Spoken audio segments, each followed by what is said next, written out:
Two teams in search of their first win clash at Thompson Field in Blacksburg, Virginia. The Syracuse Orange face the Virginia Tech Hokies here on the ACC Network. Hello everybody, Bailey Engel and Josh Brown. We're glad to have you along with us here on the ACC Network. And Josh, it's a short season, so it is imperative that one of these teams is going to come out with a very crucial 3 points today. Absolutely. When you run into the ACC gauntlet, and it's a condensed gauntlet, that's a recipe for trying to get 3 points, however you can get it, out of every game you go into. So I think we're going to see more of an attacking game. Both teams trying to get goals and get on the scoreboard early and often. Well, Syracuse, they're 0-2-1, but they're a lot better than that record. They just need to mop up on how they defend on set pieces as well as in transition. Absolutely. They have played so well on offense, sticking with some very good teams in the ACC, but it's here on set pieces and transitions where people just find themselves wide open, and their defense has to do a better job of tracking. This one for me, if I'm Coach Ian McIntyre, I am screaming my head off at my defense. Don't let that happen. You need to stay with him. Their offense, though, has been good, but their defense needs to keep on it against people like this. Well, speaking of good offense, you're absolutely right. Christo Strickler wrapping up his final season here in Blacksburg, one of the best forwards we've seen in a maroon and orange uniform. And we talk about transitions and set pieces. Strickler can put them in from anywhere, and he can do it in a number of ways. If you make a mistake, he is going to make you pay. Christo Strickler, 2 goals on the season in just the 2 games that Virginia Tech has played. Syracuse and Virginia Tech in search for a crucial 3 points when we come back here on the ACC Network. Just about ready to start in Blacksburg, Virginia Tech and Syracuse on a great night for soccer. 66 degrees and cloudy. Let's take a look at this Syracuse lineup. A notable change from the last game in the keeper position. Yeah, they were going with a keeper who hasn't seen time this year, and it's a little bit of a surprise. We expected Mish to come in and start in goal. He has started 3 games this season and has done a serviceable job back there, so kind of a surprise pull from Ian McIntyre, but he told us in the interview that might happen. Keeping on that same theme, also going to see a new keeper for Virginia Tech. Matt Zambetti performed so well against Virginia, but it's back to the proven and true Matthias Swaneveld. Swaneveld is an absolute beast back there in between the pipes. He does such a good job. 6'4" from the Netherlands. He's going to try and keep Syracuse out of the goal today. So Virginia Tech 0-1-1. There's Swaneveld, one of the more talented goalkeepers we have seen, and now a moment of unity displayed by both teams here on the pitch.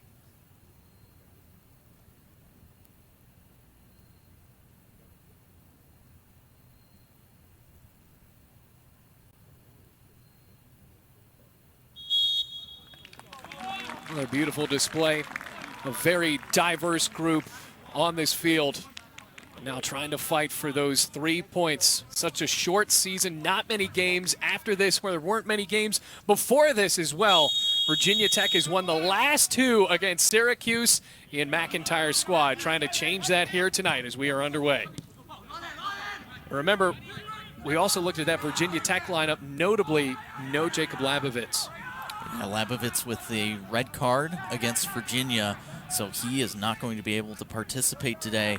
And it makes it so you've got to switch up what you're doing with your forwards. Strickler's going to stay up top, maybe a more attacking mid role, and kind of going to, it looks like he's going to partner up with Khalil Dover up top.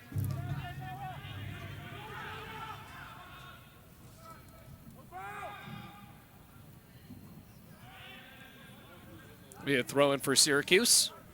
It's Andre Norheim, the defender, ready to chuck this one in. One of the 2 captains, joined by Simon Triantafilou. Down the line, it bounces into the grasp of Matthias Swaneveld. And the captains for Syracuse, they're going to be the opposite of each other on the field. It's the right back and the left back, and they both will get forward when the opportunity presents itself. So I think Syracuse will see them in a kind of more traditional 4-3-3, but we heard from Coach Ian McIntyre that they could really switch things up as the game goes along. They've played 3-5-2 before in this season. And, you know, really fun stuff because both teams kind of have some adjustments to make. They're not playing as they have every other game this season. There's Ian McIntyre. Now it's time for Browns breakdowns for Syracuse Orange coming into this one. We already talked about the transitions and the set-piece goals that they have allowed. If it weren't for those, they would have won some games this season. They have to limit mistakes, just not let any mistakes happen back there. And then they've got to win the boxes. If we do talk about set pieces, if they have opportunities to put a ball in, they've got to get on some headers and win some, maybe on the offensive end and definitely on the defensive end. What about for Virginia Tech? I think it really comes down to playing the way you know how to play, and that's possessing the ball. So keeping the ball at feet, moving it around, and then when they get in the attacking third, they've actually been able to test goalies a ton this season. They just haven't been able to finish maybe as many as you would expect, so they got to finish those off.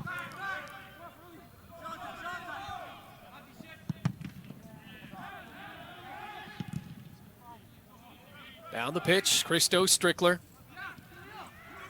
Khalil Dover on the ground. And a goal kick, so the first try at net for the Hokies comes from the junior from Reston, Virginia. And it's, a long ball that goes up, and Dover gets onto the end of it. Good aggressive play. I think we're going to see some attempts from both of these teams, staying aggressive, staying high, and pressing. And Dover, we know Dover can get on the score sheet, and I really like that partnership with Strickler. They're going to play off each other well and see if they can get on the score sheet more than they have already this year.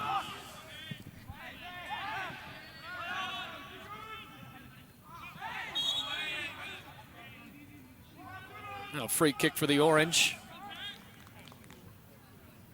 Well, jogging down the field, that's Luther Archimedes, senior from Guadeloupe, which is a small French region, an island in the Caribbean.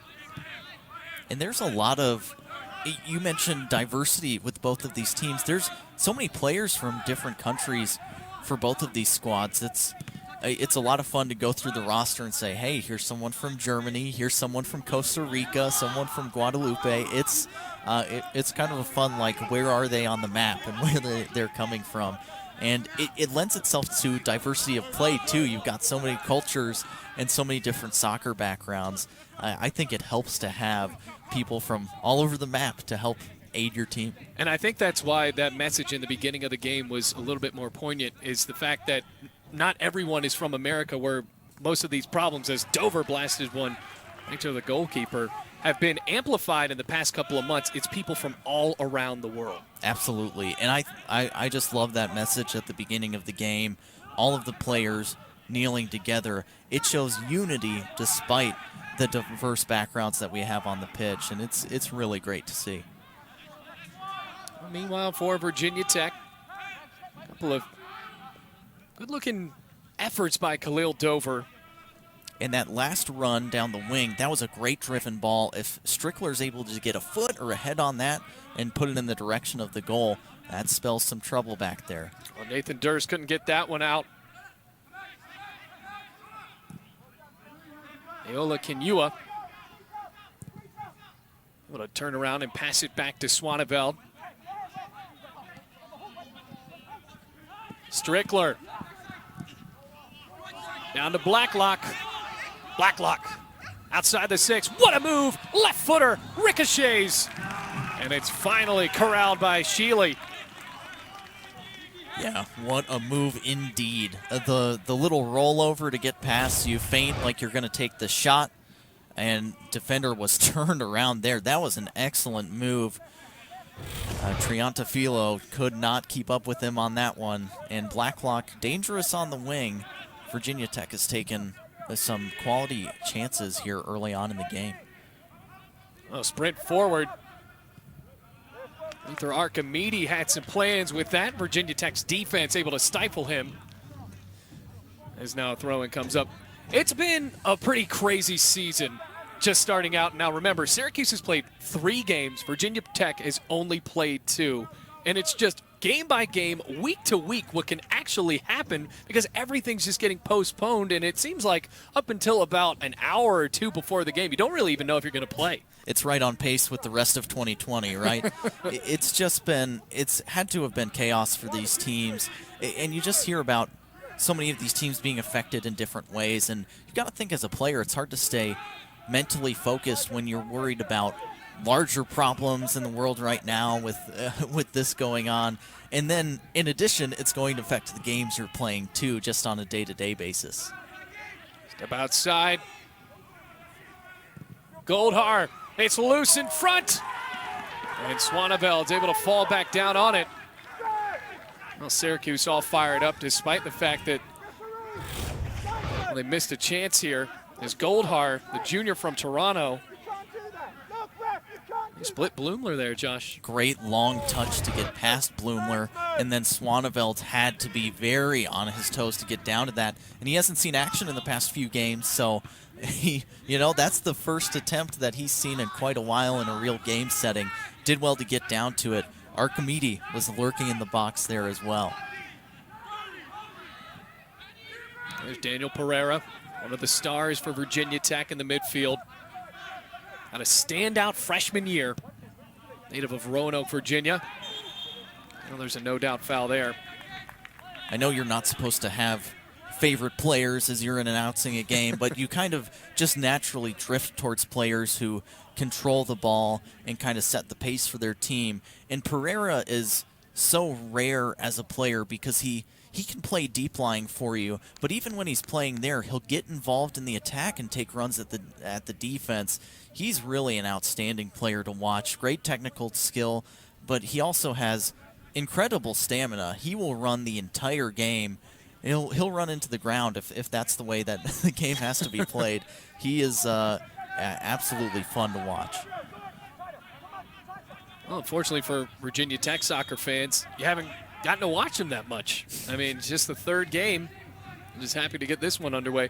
There's Mayola Kenua. In his first year at Virginia Tech, the sophomore from Elk Creek, Virginia. Actually a transfer from Appalachian State. And Kenua and Pereira will play as those two center mids, a little more defensive at times, getting back and staying in front of the ball. They're going to have a lot of miles on their legs at the end of this game because they're going to be running back and forth and trying to keep up with the Syracuse midfield. And as we settle in, it almost looks like 4-4-2 for both of these teams. Strickler at times sits back in the midfield, but he's really staying up top with Dover. And for Syracuse, it also looks like two forwards up top, and their wingers are staying very high. So we thought maybe a contrast in styles potentially, but they're matching up with the same formation. Archimedes, Goldhar, the intended target of that pass.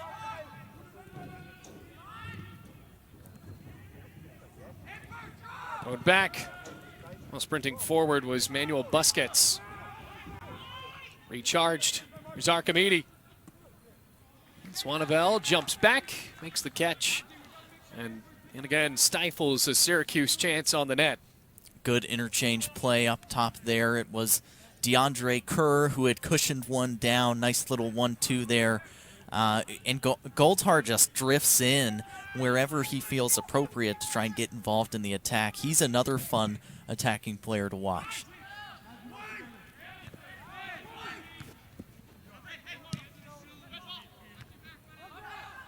Weber, the target of that pass on the far wing as Pereira sprints forward. Tries to draw the foul, no call, much to the chagrin of the Virginia Tech faithful. Ian McIntyre, in his 11th season as the head coach of the Syracuse Orange, has just done a great job in Central New York. 2014 ACC Coach of the Year. Before that, Big East Coaching Staff of the Year.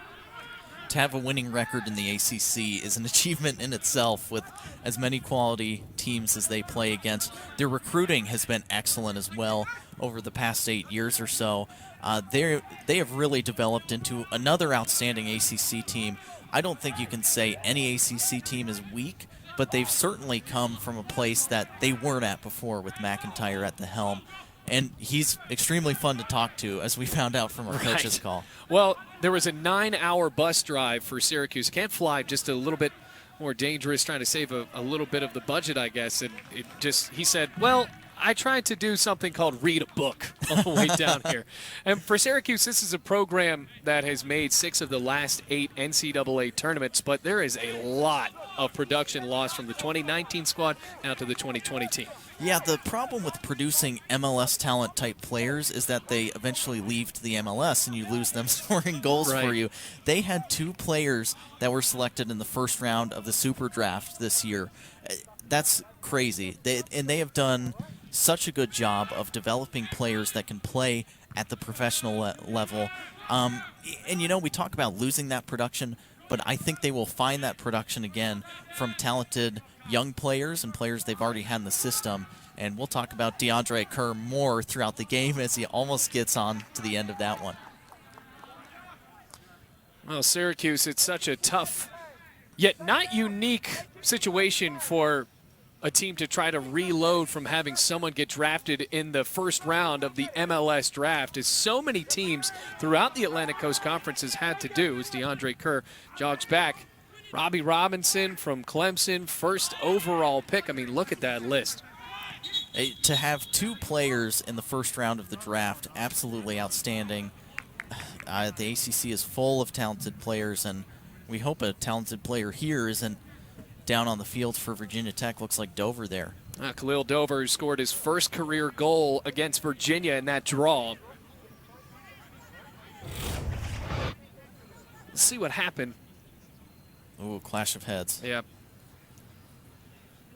Yeah, that's one that does sting, and if you get that forehead to the back of your head sharp enough, there could be blood dripping back there with a little gash, but Dover's the type of player, he'll probably shake it off here and be back on with as little medical assistance as possible. Well, just to be safe, collided with Salim, sophomore from Buffalo, New York. Now the coaching staff gets a quick moment. Talk with Sievert Haugley, as well as Kenua. And Dover, it appears he's just going to walk back onto the field. He's going to be all right. Not that he ever even left.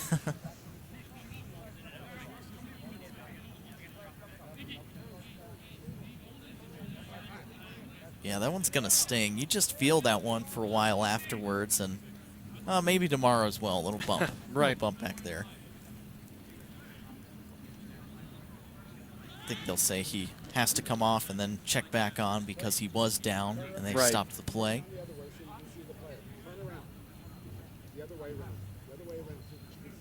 There's Dover. Going to check back in.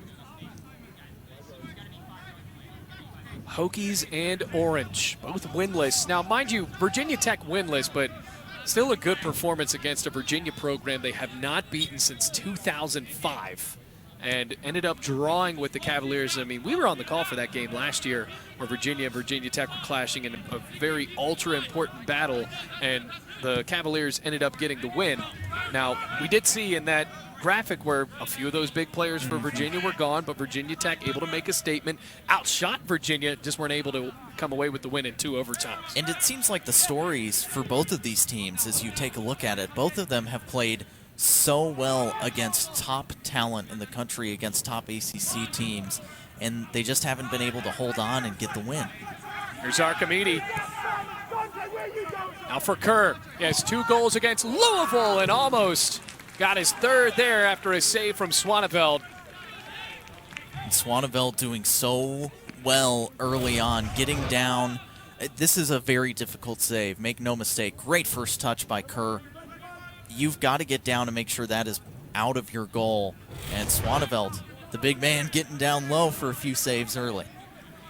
Oh, Kerr with those 2 goals against Louisville leads the team. Now a corner taken, headed in. What a goal! Absolute great header by Sondre Norheim. Puts the Orange on top 1-0.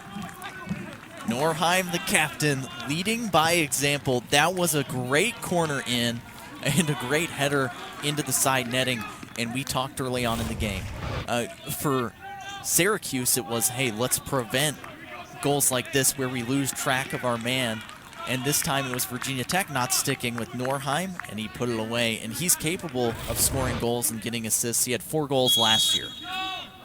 We talked about with Syracuse, they had to defend the set piece as well. Well, they didn't have to defend it there. They were able to just capitalize on it themselves on something that has really nagged them throughout the season. Now Virginia Tech finding themselves down early, about a half an hour left in the first half. And there was nothing Swaneveld could do about it, just turned around. It was beautifully headed in by Norheim. Perfectly placed, and there's so many big bodies on this back line.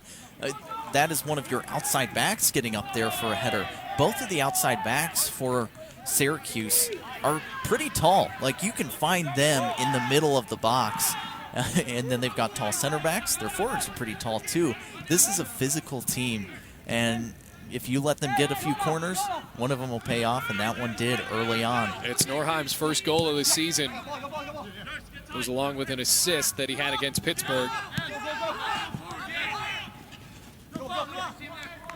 Recently beat Louisville, #1 team in the country.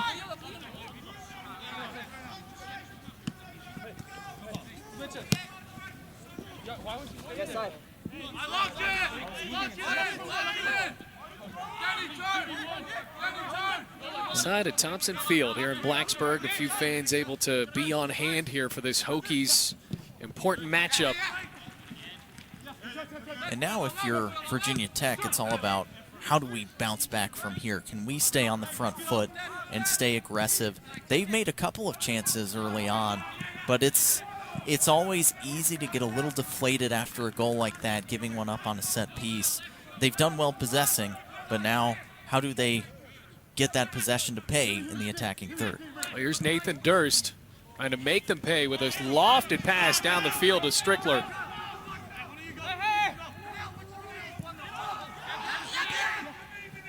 Bloomler.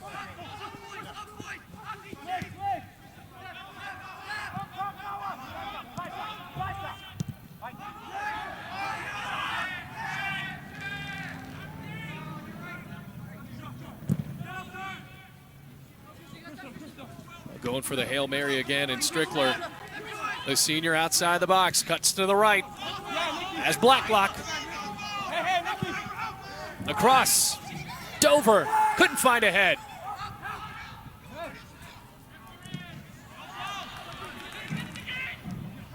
Not over yet as Bloomler recharges for the Hokies. Blacklock had a good look moment to go. Bit of pushing there, no foul. Kyle McDowell.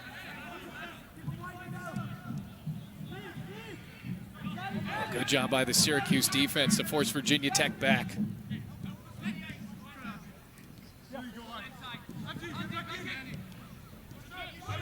Herrera. Go again to McDowell. Weber lost control of it, and Syracuse boots it over towards their own bench. Well, Mike Brizendine in his 12th season at the head of Virginia Tech soccer. I was kind of shocked to see that had an actual losing record because they have had so much success in recent history with 4 straight NCAA tournament appearances. Won a couple of games last year, got to the 3rd round. It's just the symptom of playing in the ACC, right, isn't it? It's just so hard to get a win against all of these teams. And despite that, they can still get into the NCAA tournament despite a losing record some seasons. It just speaks to the quality of the conference as a whole. I mean, same with Syracuse. Last year were just 2 games above 500, so just 2 more wins, and they had losses. And they were able to get into the NCAA tournament as well.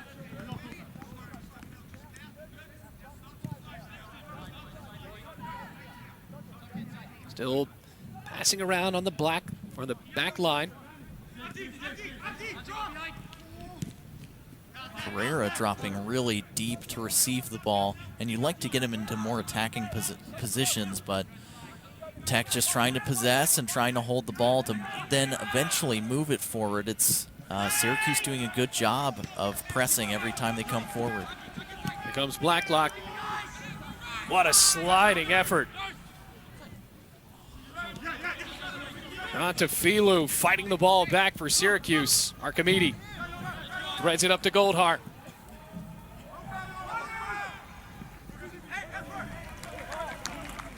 Good foot race. Yeah, really good speed up the line. Goldhar is a quick player. He's shifty, and that was good effort out there from Kenua to get there and just poke it away out of play. Goldhar, a fight there with Mayola Kenua. Syracuse with a little bit of momentum after that set-piece goal.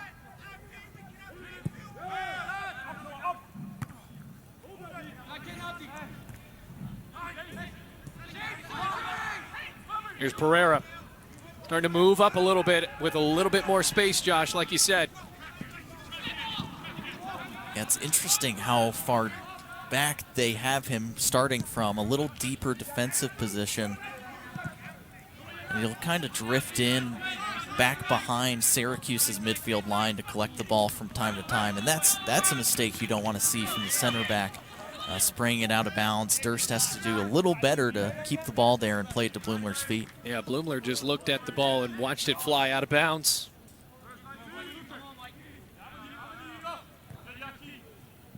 Here's Strickler.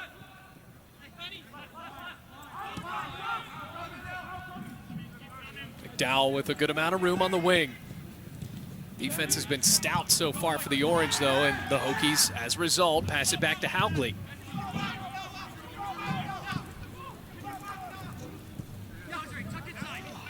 Oh, great move by Blacklock. Dover. Weber forces to the right. Blumler crosses in.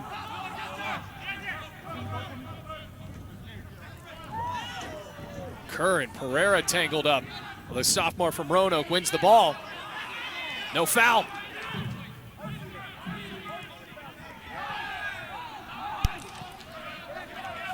Referee letting him play out there. I like the physical play, and I think both of those tackles there were fair play.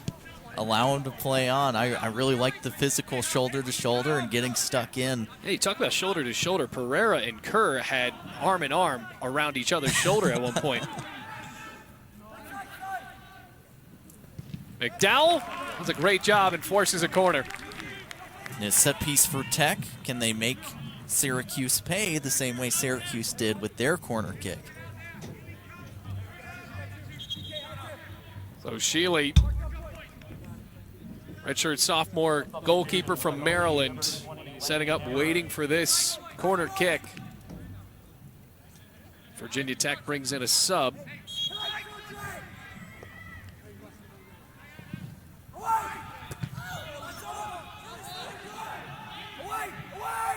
Can't make anything happen from the corner. That time they brought Durst up and they brought Haugley up, and they were looking for Durst's head. Couldn't quite connect on that one.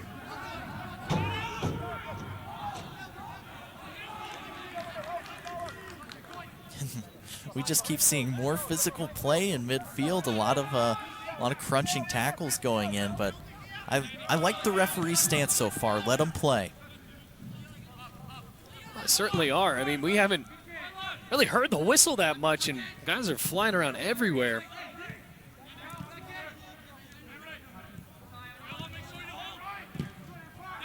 Or slap the ball off the shins of Kenua.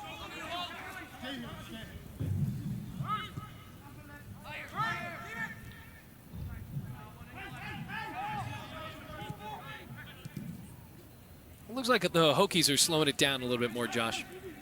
And they're simply finding it hard to find feet coming towards them. Haugley and Durst back there, they're looking for passes forward, but it hasn't really been on. That's a good ball over to Blumler. But this is the type of ball they need into the attacking third. Strickler passes out of an area of 3 Orange defenders. They come away with it.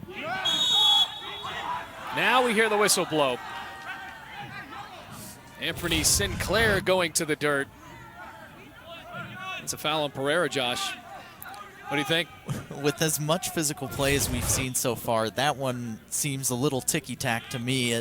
I think he was falling as he was playing the pass, and I would say let him play on. We've seen so many play-ons with other harsher challenges than that.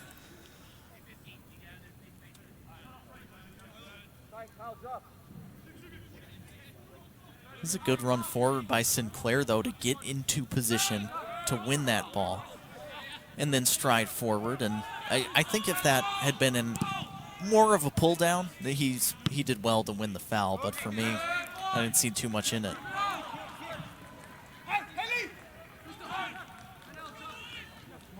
Here's Strickler. Already a game where we've seen 6 fouls. Well, it's 1-0 because of this goal from Sondre Norheim off of a corner, beautifully threaded in. Norheim was all alone. Yeah, they just didn't mark him all the way. It was a good run, and he was kind of screened by another defender in there. But Norheim did well to get up, and sometimes you just look for the really tall guy in the box, and that pays off for you. Norheim's first goal of the year.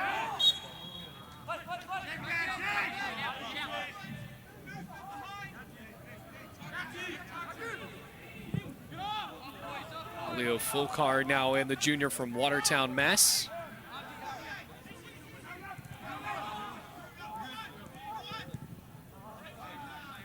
I tell you what, Kerr makes it difficult to play out of the back.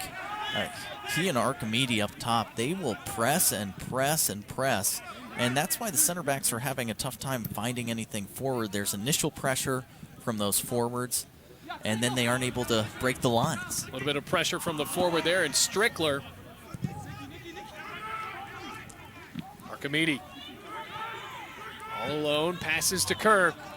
Here's Goldhart.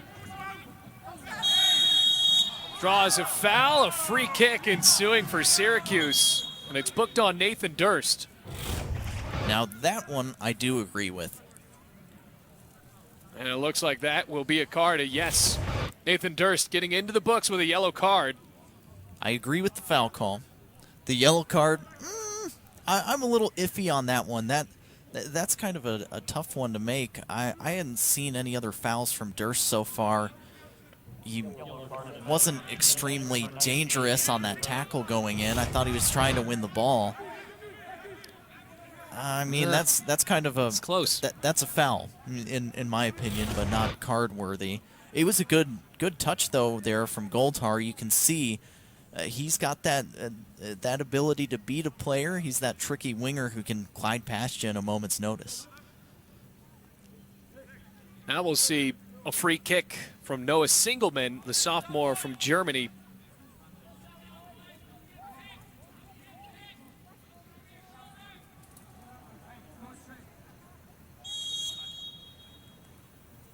Singelman.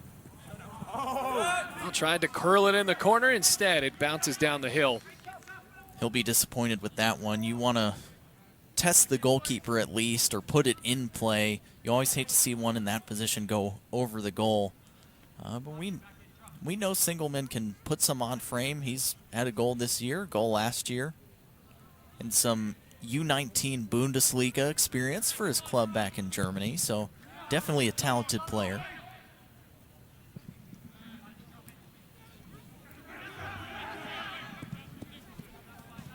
Well, finally a press for Virginia Tech that forces Syracuse to just chuck the ball out of bounds.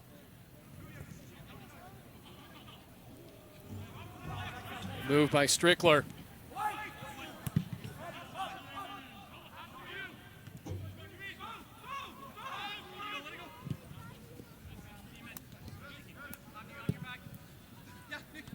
Blacklock.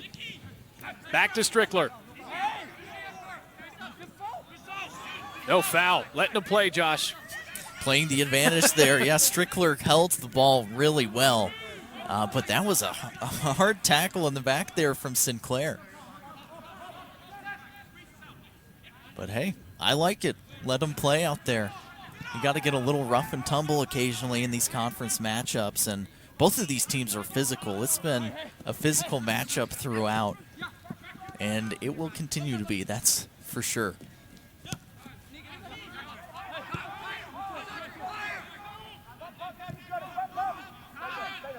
DeAndre Kerr trying to keep that back line honest for Virginia Tech. Here's Amirs. Into the box. Blacklock's open. It ties the game. A native of Pennsylvania. He missed an opportunity earlier. He makes up for it here and knocks it up at 1-1. What a run forward by Amirs. He just kept running, and none of the Syracuse defenders stepped to him. And then finally laid it off. Strickler lets it go. And Blacklock, if you keep it low, it's probably going to pay off going into the back of the net. Goalkeeper did his best to get over in position, but that time Blacklock did well just to keep it down and finish it off. What a run there, though, to set it all up. Well, first goal of the season for Nick Blacklock. First collegiate goal for Blacklock, the sophomore from Hellerton, Pennsylvania. Guy that trained with Philadelphia Union. He had 5 assists in his freshman season and now finally finds his first goal, and it's such an important time to do so in a game that both teams are so desperate to win, to make some sort of effort at the ACC tournament in a 6-game season, able to tie it up with 17 minutes to play. Yeah, congratulations to the young man to get up there and get in position to slot his first away. And just a smart play to keep it low and drill it and see what happens. And it went under the goalkeeper. And that whole move forward, Tech being so patient to get the ball, and it was a great turn and run to set it all up. And, you know, sometimes you just need to do your best to be in the right position, and Blacklock was.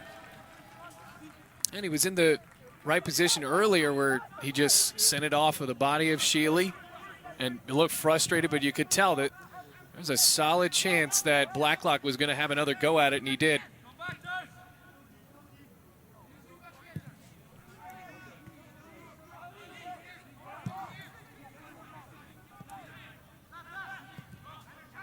Mayers again. Kenua finds Blacklock. Cuts to the left. McDowell. Instead, it's Norheim sliding to keep that ball out of the box for Syracuse. And McDowell basically playing as the left wing at times, the way he pushes up, overlapping Amirs.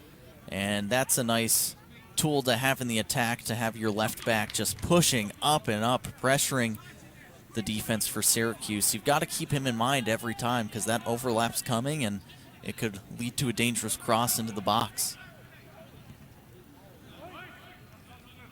Lennon into the game for Virginia Tech.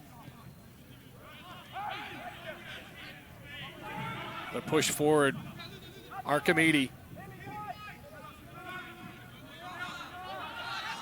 Jama Kenua threads the ball up to Lennon, finding Strickler. 1-on-3. Blacklock coming in.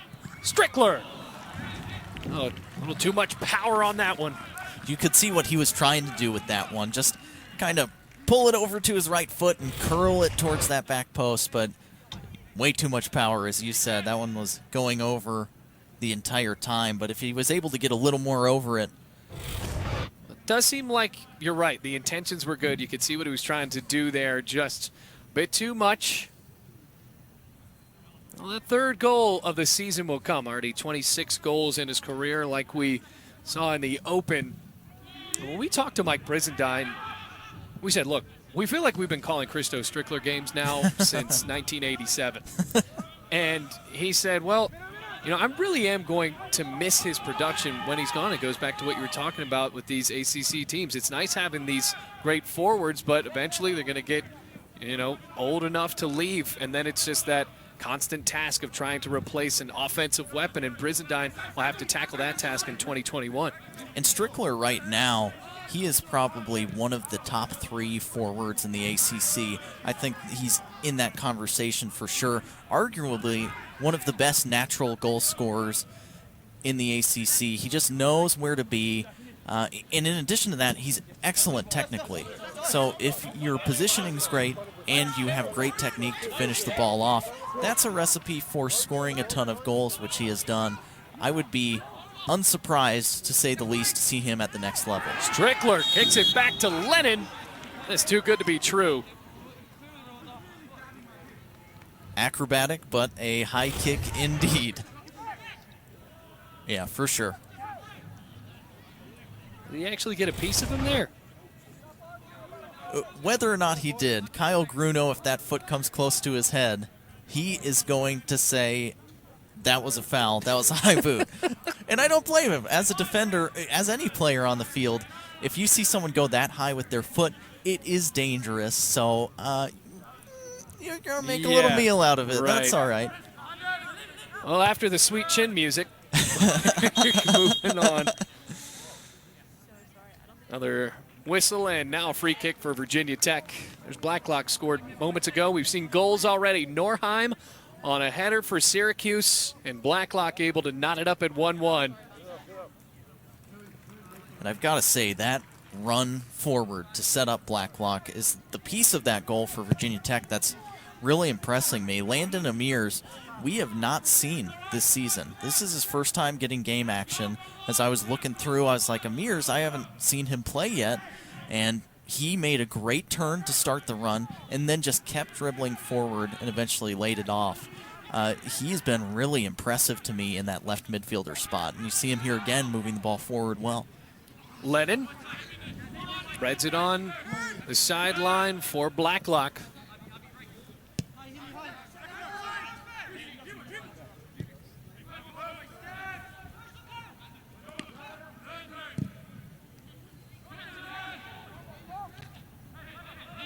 There's Amirs again.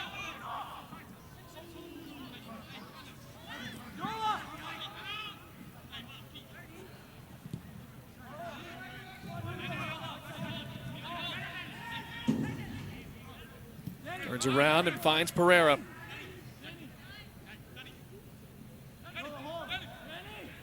Pereira spins for space. Strickler on the ground. Good defensive effort again.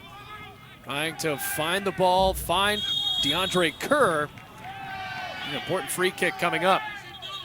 It's a great turn from Kerr on the first touch to get around and then kind of draw Haugley in, so he was forced to pull on him a little bit.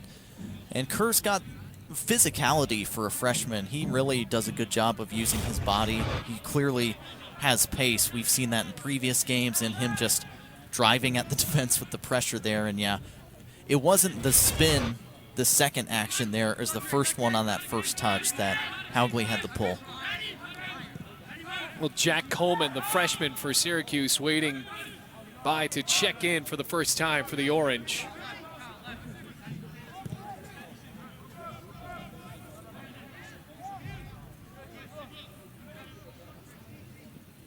You know, we talked in the opening about possessing for Virginia Tech, and that's really tough to do when you go down a goal. You just kind of want to press and press and press. I've got to give credit to the Hokies for continuing to just calm down and play the way they wanted to when they came into this game, even being down a goal.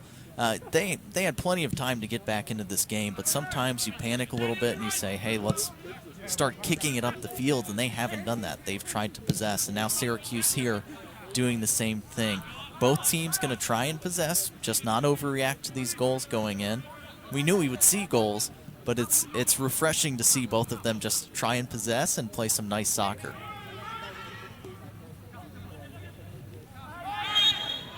Well, something had to be called there, and it is a foul on Syracuse.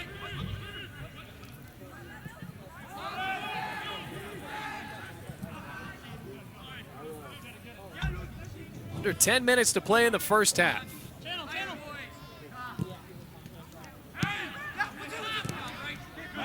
Lennon fighting for space there with Salim. Archimedes almost tangled up with Matthias Swaneveld.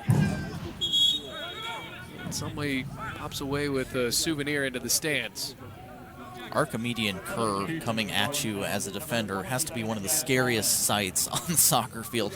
Those guys are quick, to say the least, and Archimedes is big as well. He is built so you will feel him when he runs into you. And Kerr getting a well-deserved breather after all of the pressure he's put on that back line. Yeah, Archimedes 6'2", 182. And Kerr getting that break. Coleman into the game. I'm still looking for Archimedes for your first goal of the season. You're taking 5 shots coming into this game. Here's Strickler.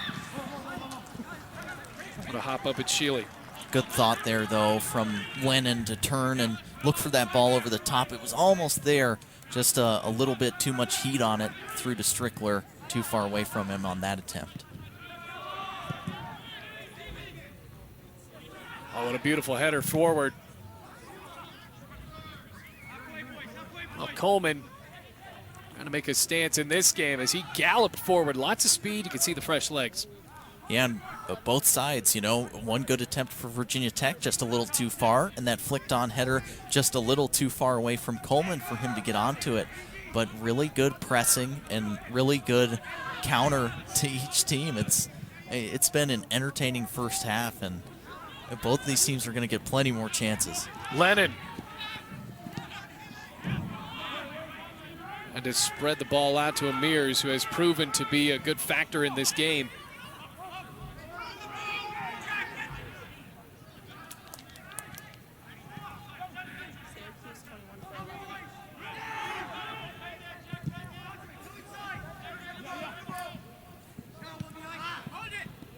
Blacklock.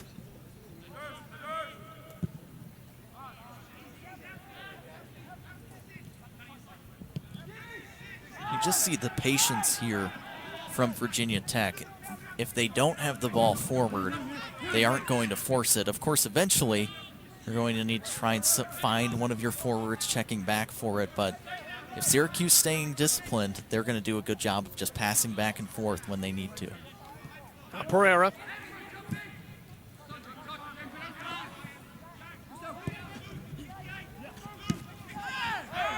Rolls out the attacking third. So let's revisit those Browns breakdowns, shall we? What has worked for Syracuse? What has worked for Virginia Tech? Have they met your expectations?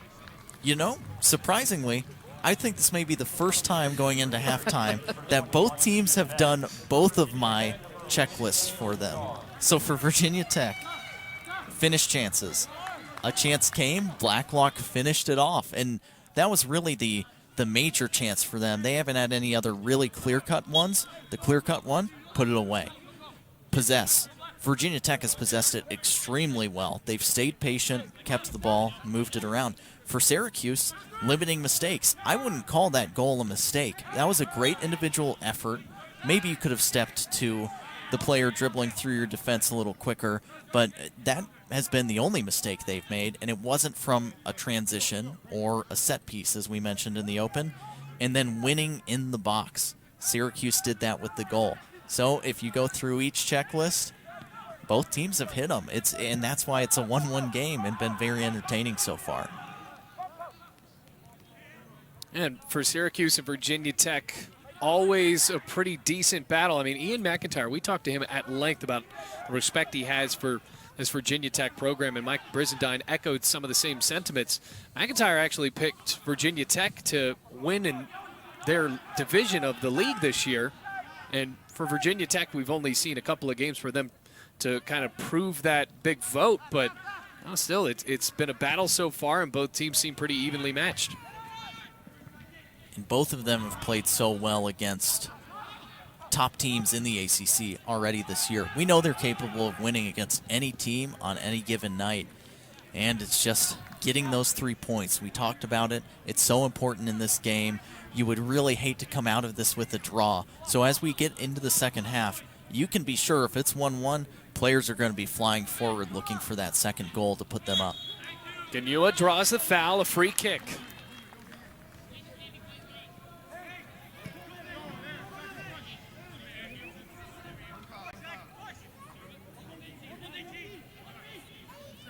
Ganua able to tangle up with Coleman there.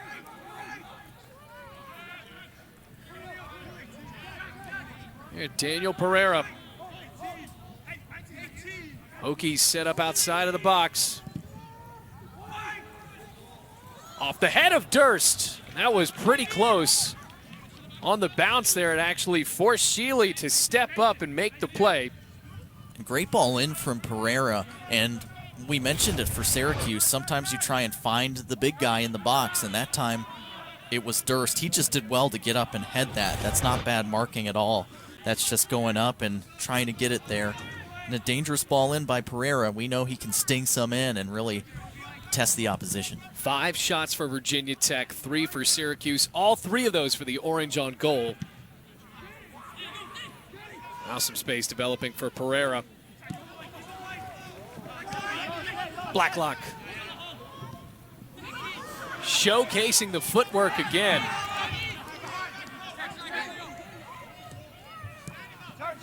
Moves forward, Lennon with space. Outside the 6.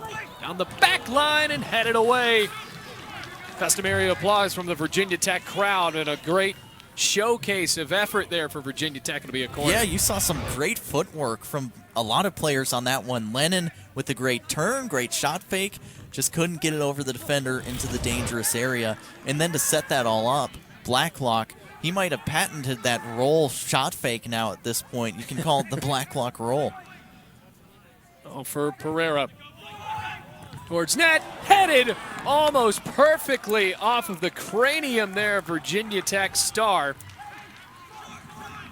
And it just goes out of play off of a Syracuse player.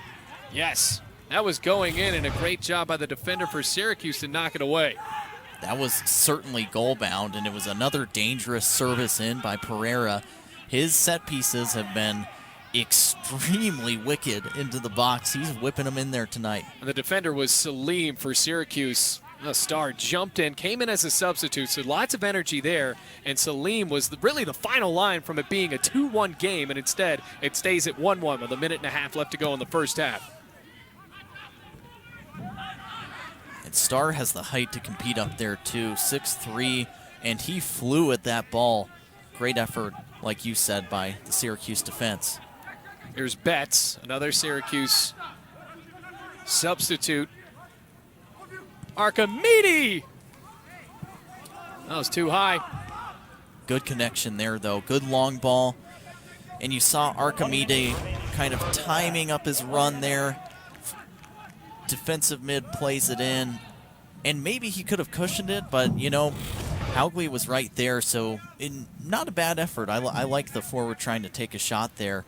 And a great ball over the top. Sinclair, he's, you know, you don't see him on the stat sheet as much, which for a defensive midfielder, I feel like is always so unfair because they're the player who's really keying the attack for your forwards and playing the ball out so you can set them up for assists and goals. And that was one there. He could have had an assist and finally been on the stat sheet for once. As a center defensive mid, you're getting stuck into tackles. You're not always getting the glory, but you're the point man for the offense. And if you think Archimedes was just smiling that whole time off of that pass, I mean, he was just thinking how sweet it would have been. 5 seconds. See if someone can rattle off a buzzer beater here. And it's not in the cards for the first half, but we have an incredible soccer match here. Virginia Tech and Syracuse. First, a goal from Sondre Norheim, able to put the Orange up 1-0 off of a beautiful header, but the Hokies were able to answer after that big Syracuse goal. Nick Blacklock, the sophomore, first ever goal in his college career. This is up at 1-1.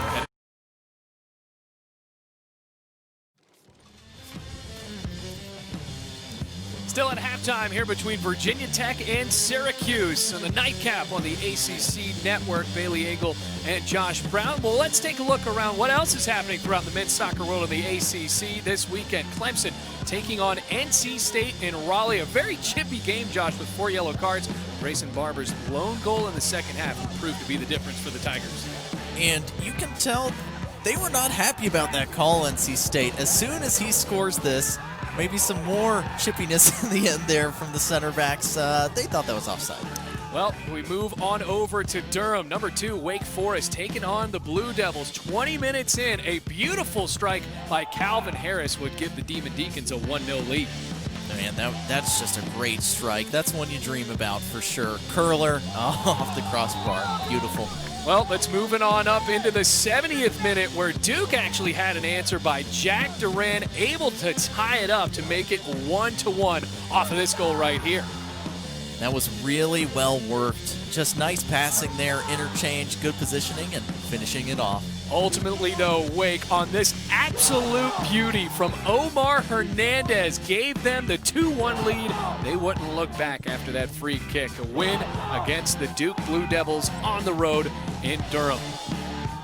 Take a look at this final matchup. Pittsburgh and Louisville, the top-ranked Panthers, off of the head of Bryce Washington, taking an early lead off of that set piece. And you've just got to find a way to come in when you're the away team and get some scrappy goals, and that was one of them. Filip Mirkovic would give the Panthers a 2-goal lead right before half on that goal right there. But the Cardinals, they weren't going away quickly as Elijah Amo scored right at the start of the second half, and he makes it 2-1 with that beauty there.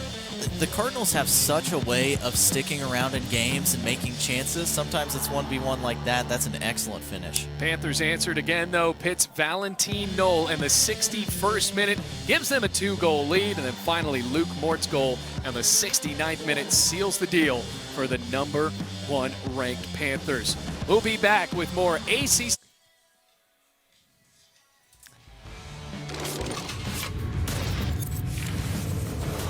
Still at halftime here in Blacksburg. Very important ACC matchup. Syracuse and Virginia Tech knotted up at 1-1. Let's take a look at the standings around the Atlantic Coast Conference.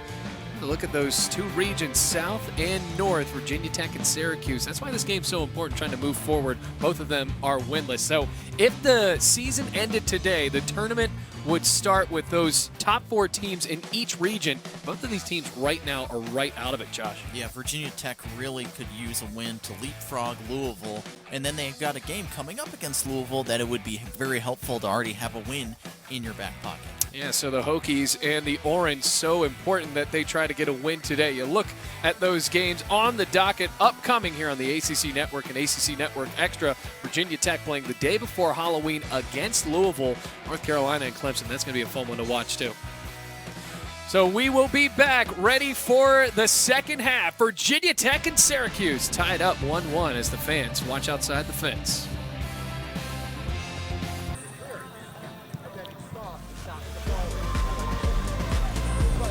Ready to start the second half. Virginia Tech and Syracuse knotted up at 1-1 in an all-important ACC matchup. Take a look around the ACC men's soccer world. A little bit of a crazy top of the country as far as the coaches poll. 4 teams in the top 5.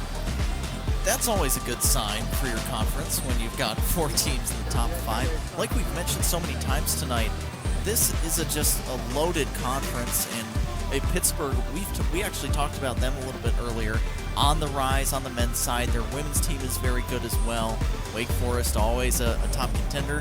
And Clemson, also seemingly just getting a boost this year and feeling good about themselves. I mean, you just never know. It could be any of those teams in the top 5. Take a look at what happened in the first half of this game here in Blacksburg. Syracuse was able to take the lead early, creating space for themselves and almost getting a goal right here. Yeah, great first touch to get around the defender, and, you know, Swaneveld had to be on his toes in order to get to that. So here comes the corner kick that ended up being a goal. Sondre Norheim, his first goal of the season. Hey, sometimes you just got to get up there and put it on the head of your tallest player. He did a great job of freeing himself up, and, you know, he's feeling good after that one. Well, speaking of getting free, the Hokies were able to do that. Amir's sprinting down the field. Look who's free. Nick Blacklock. He scored his first goal of his career. He wanted the pass, and Amir's eventually just dropped it off. Really well-weighted ball, and keep it low, put it in the back of the net. Sometimes you just got to be patient and put it on the ground. I always say on the ground better than in the air. Take a look at the stats. Virginia Tech leading the way in shots in this one, 6 as opposed to 4. It's been a physical matchup, though. Look, 9 fouls for Syracuse, just 4 for Virginia Tech. And debatably, Virginia Tech should have more than that, right? If you're a Syracuse fan, you're probably saying, oh, there could have been a whistle on a few more of those. It has been extremely physical. These are 2 big teams, big physical forwards. The back line are all huge. I will be unsurprised to see many more fouls going in and maybe some yellow cards. Well, there was one yellow card. Nathan Durst able to get a yellow card early, 25 minutes and 40 seconds in. Let's take a look at the keepers. These are two goalkeepers we didn't expect to see today. Russell Shealy, a guy that wasn't the primary starter coming into this game, and then Matthias Swaneveld, who has been the primary starter for Virginia Tech in the net for the past couple of years. He replaces Matt Zambetti after Swaneveld is seemingly okay after his injury, and he's looked solid so far. Swaneveld has to be the guy. He's your number one. He's the one you want back there.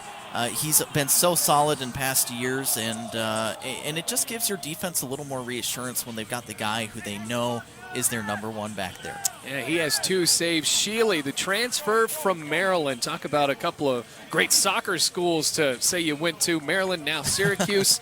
He had 2 saves in that first half as well. He looked good. He did what he could. On that goal, there's nothing. That guy was point blank.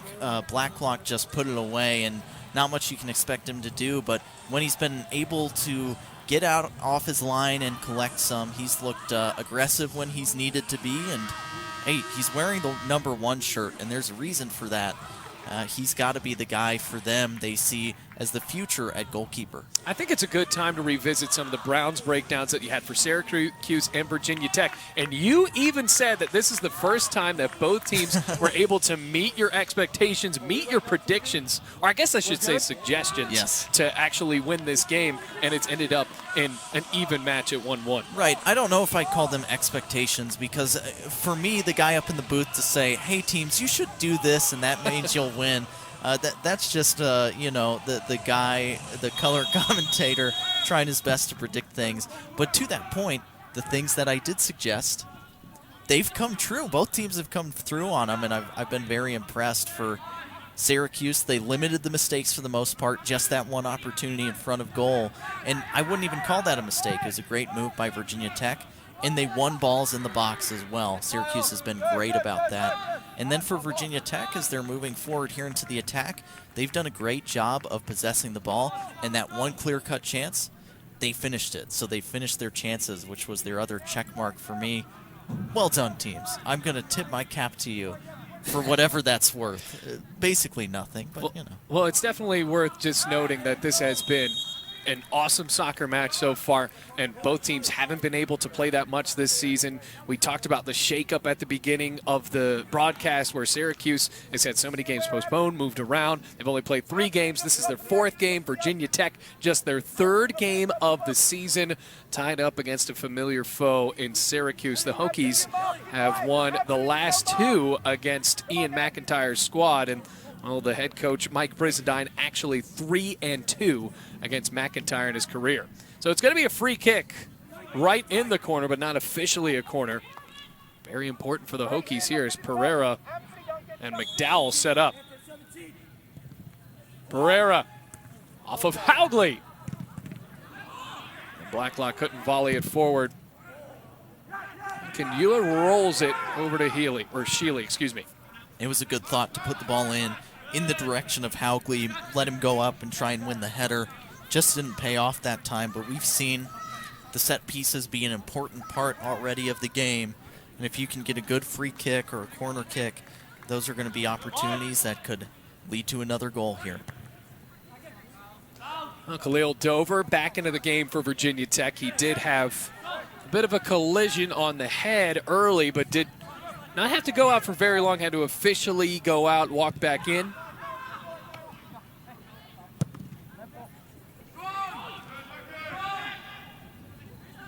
Here's Strickler.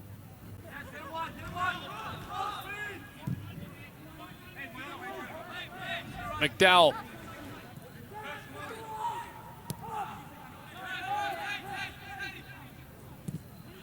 Hokies being patient to start out in the second half. We'll settle into this familiar rhythm with a lot of possession. Strickler seemingly got a piece of it. And that's another thing that Syracuse had to focus on coming into this game. Ian McIntyre said, we've given up too many restart goals and restart chances in our short season so far. But well, you got to think about that in the next couple of minutes, trying to not let Virginia Tech just blow past them early as this second half gets underway. Yeah, it's important to just kind of keep the game in front of you and not get overwhelmed. Even if the other team's possessing the entire game, if you can just keep them in front of you and minimize those mistakes like we talked about, you've got to be happy with the defensive effort.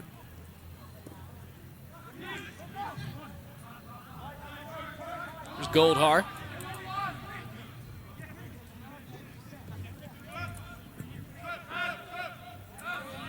If you're Sandre Norheim, I mean, you have to be excited up to this point in the game that of your performance in this contest. I mean, scoring a goal, the defense has looked pretty solid other than that one goal from Blacklock.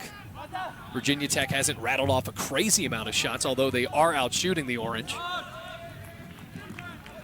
It's been a very composed defensive game. It's just keeping a lot of players behind the ball, and they haven't ventured forward until they see the opportunity to transition, like here. Big transition opportunity for Syracuse. Trianta Filu threaded the ball forward to DeAndre Kerr.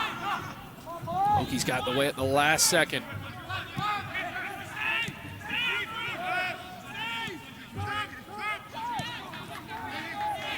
Comes Weber.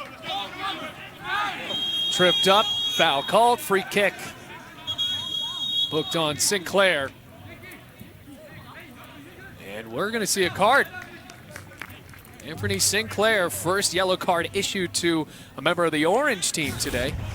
And he gave a little thumbs up there afterward. He kind of acknowledged, okay, I went in late, and that's about my third foul now this game. You know, he's had a few challenges from behind, and eventually they just rack up, and the referee has to say, okay, this one is the yellow card. But he's a physical player. That's really his style of play, to pressure people in the back, not let them turn. And we talk about the diversity of these teams. We mentioned it early on in the game. That's a player from Costa Rica who has been an outstanding player for their national team at the U15, U17, and U20 level. He was their captain for their U17 team at the 2017 World Cup. Absolutely outstanding experience for him. And Costa Rica, a few years ago in Brazil, actually made a pretty good run in the 2016 World Cup.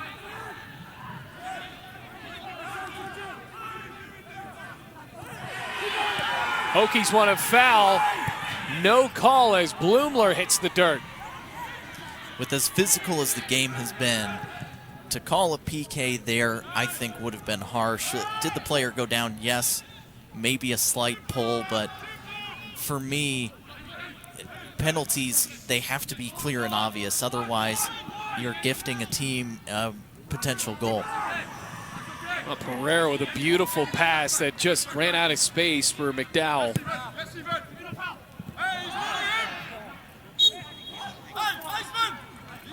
Take another look at that foul, potentially.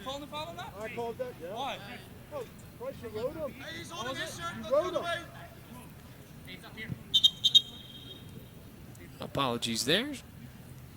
We roll down to 38:55 left to go in the second half. Tied up 1-1.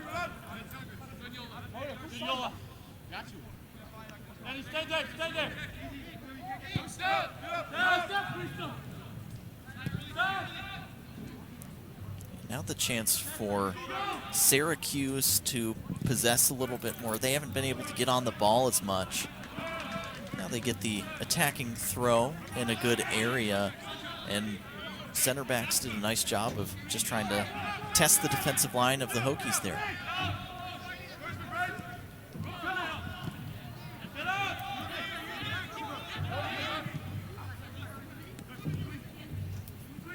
Syracuse trying to further test that line. That was Goldhar in a good sprint forward. Kerr wants a foul, won't get it. Goldhar fighting with Bloomler for space there, and Bloomler, the senior from Germany, able to just kick it away. It'll be a throw-in for Syracuse. See if they treat this like a set piece. It's like a slip and slide out there on the field right now. Players going down left and right. Physical play is just going to ramp up the rest of the way. A rip into the 6. It's a corner for Syracuse. As Archimedes, we have said, trying to get onto the stat sheet for the first time this year. Yeah, it's surprising he hasn't been on the stat sheet yet. He's so involved in the attack. And part of the reason is he's the type of forward that is going to win the ball for you a lot and then lay it off to someone else. Singleman headed and saved by Swaneveld. Almost flashbacks to what happened in the first half, where that one was so close to being in. Swaneveld able actually to have a play on this one. Tell you what, Salim got up on that one to try and get to it. Well done by the Hokie defense. Salim jumps and collides there. Now it was McDowell for the Hokies. Yeah, McDowell going up amongst the trees there. And sometimes when you go up like that, you just don't have the height to compete, but he at least got in the way to make it difficult. Credit to the outside back, sacrificing his body for his team. Sometimes you got to go in there and take one for the team. McDowell seems to be okay.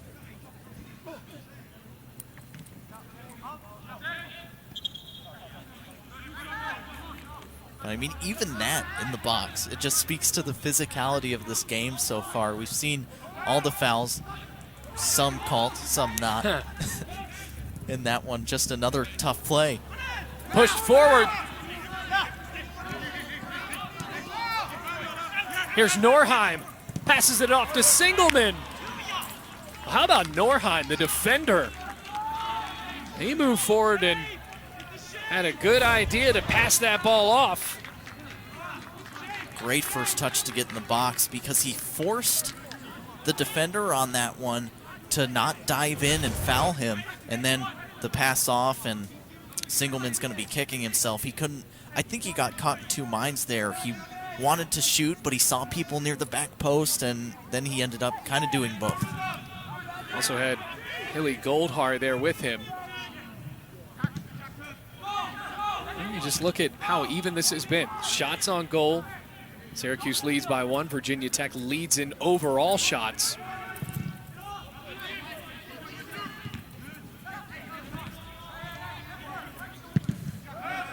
Cranked towards the box. It's gotten a little more back and forth in the midfield, too. Both teams just kind of wanting to shuttle it forward and see what they can do in the attacking third. So the possession has gone the wayside a little bit. It's just, hey, let's get it to the attacking third and see what we can do from there.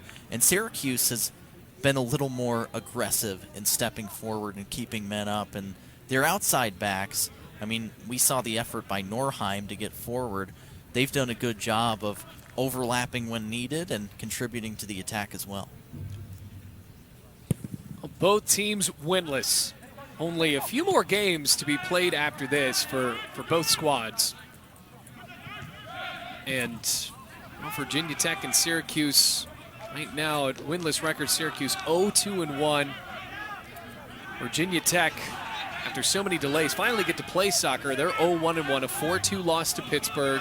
They also drew with Virginia in a game that many Virginia Tech fans were able to tune into on the ACC network, and unfortunately just could not pull forward. Oh, the flag came up. You can say the same thing about Syracuse. I mean, close games, and now they're just locked into yet another one. Both of their losses were one-goal losses. And we talked about the mistakes, and we showed some of the mistakes on set pieces during the pregame, and it's just so unfortunate. You know the Syracuse team is very talented, and it's just a few mental lapses throughout those games that put them down. But otherwise, they're competing against top-ranked teams, not just in the ACC, but in the country. So we know both of these teams can get a win and get those 3 points. Yeah, so important to move up in position. Another foul called.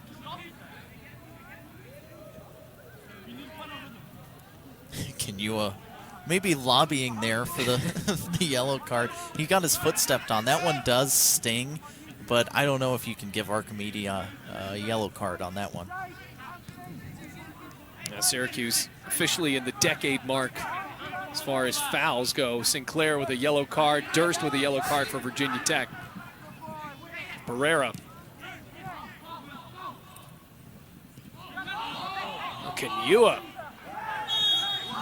On the truck stick, there was no foul called on that play, but instead Pereira gets booked for the foul. Yeah, that was surprising to me that the whistle came on the Pereira play. It should have been there. That was definitely, okay, there's a lean. Both of them are fouls. Take your pick on that one. So another foul in this physical match. And the Virginia Tech argument was that he was going to ground already. He was leaning a little bit, but Pereira helped him to the ground. That is a foul. Singleman off to the left, cross inside, and Swaneveld jumps up to intercept the chance from Syracuse. Swaneveld's going to gobble that up all day. If you loft it too much and don't put it into a good area, that one's just easy pickings for him. Now free kick, another foul on Pereira. You hear the protests from both teams growing louder and louder as it gets chippier and chippier. Yeah. I mean, this has the recipe to get, like you said, even chippier, and just hope that it doesn't get nasty because the fouls, I mean, for Pereira and Sinclair, they have been battling all night. And that one, that is debatably a yellow card for me because Pereira did lock his legs around his leg, and I can see why you'd be asking for a yellow card after that. If he had kept his legs locked and really pulled without separating, you can injure a player that way, so definitely a foul. Singleman lofts it close for Swaneveld, has to punch it away. Kenua. Pereira sprinting for Khalil Dover. There's Blacklock. Check that, Weber. A double team finds Pereira. Oh, just couldn't dribble past Singleman.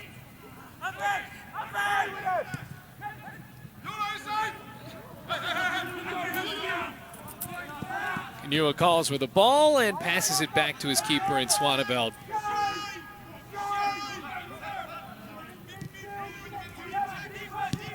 Now Virginia Tech gets a chance to take a breath and possess. It seems like we've had a lot of end-to-end action where the teams are just jumping into the attack as quick as possible.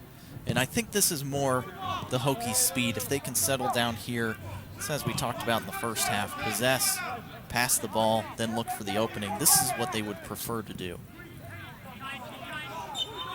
Another foul. Number 14s for both teams. That's Kyle Bruno and Khalil Dover. Foul booked on the freshman from Bonita Springs, Florida.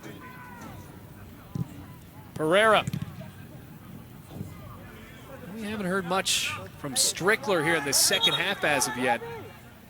They've had a tough time finding his feet at all. He hasn't been involved in the attack to where they can find him over the top or coming short to feet. And I think part of that is a little bit design. He's been staying farther up the field to try and get on the end and be in a more attacking area. So Landon Amirs comes into the game. We saw the freshman get some of his first action as a Virginia Tech Hokie. Came in and made a difference on that goal play.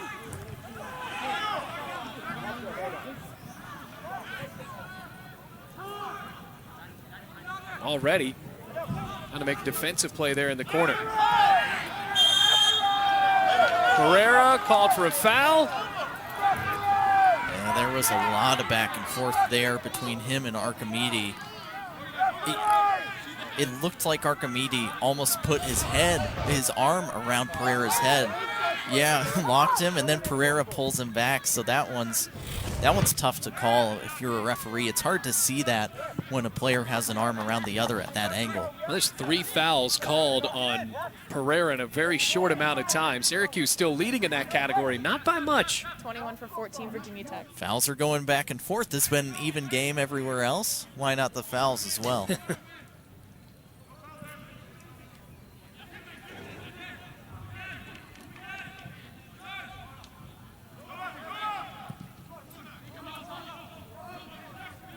Now looks like on that far side that Cameron Lennon is ready to relieve Khalil Dover. We saw Lennon create a couple of good-looking chances for the Hokies at the end of the first half. Maybe that'll help free Strickler as well. Dover has won the ball down a few times, but hasn't been able to turn and find Strickler's feet at all. They really haven't combined that much in this second half, so perhaps Lennon is the player to start that spark and maybe play some 1-2s with Strickler. Dover trying to make his mark before he's called out.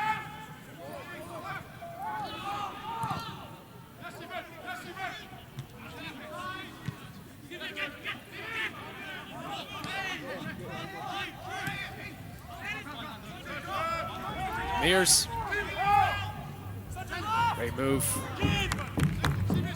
He's got great footwork, and we talked about his run to set up that first goal for Virginia Tech. And Amir's with a lot of great academy experience. He played with Atlanta United for some of his career as a club player, and that is no easy feat. Atlanta United's youth academy is absolutely incredible. They have produced some great players, and to play there, certainly an honor. Now, speaking of guys raised in an MLS system, Nick Blacklock pushing the ball back. He was trained by Philadelphia Union. Here's McDowell. Had to cross. Strickler was there. Dover picks the ball back up for Virginia Tech. Now we're going to see Lennon run into the game. That was a great chance. And it was Pereira who keyed it all with that. That is such a pinpoint long ball to McDowell, and Strickler was right there. It was almost connecting with his outside back. Just not quite. And now McDowell over to take the long throw. McDowell chucks the ball for Haugley.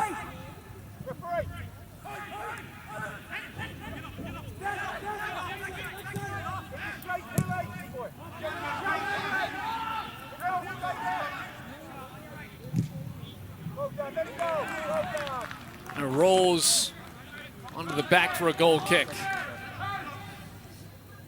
And we talk about MLS academies, MLS players. There's Blacklock, as you mentioned, with Philadelphia Union's academy. That as well, excellent academy, has produced a lot of great players, and they've transitioned players from just the youth side directly into their MLS team. Extremely impressive. And if we want to make another connection with Amir's, Atlanta United, Miles Robinson, former Syracuse standout, starting center back with Atlanta United, one of their standout players, still very young and could make a difference. We talked about all their MLS Super Draft players that have been taken.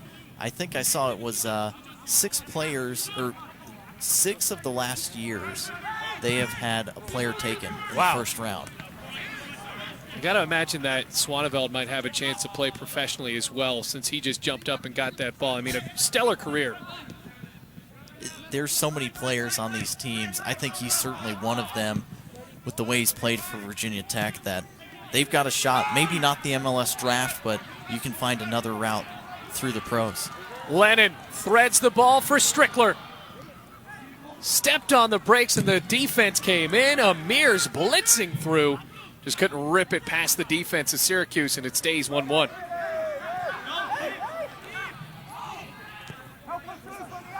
Strickler divvies it off for Lennon. On net. Oh, almost a dangerous bounce there, Josh, as Sheely fell to the left and keeps it locked up at 1-1. So, the goals we have seen in this game, Sondre Norheim with the header in the first half off of a corner, and then Nick Blacklock, 14 minutes later, first goal of the season, first goal of his career. Sophomore was able to equalize and 1-1. Yeah, we talked about that finish by Blacklock. He just kept it low and put it away, and it looks like on that tangle between Pereira and Goldhar, that Goldhar came up and looked like maybe his arm was hurt as he's walking off the field now. Goldhar has been a pivotal player in that attack a junior from Ontario, has a goal and an assist this year. And it appeared that Coleman was ready to come in anyway.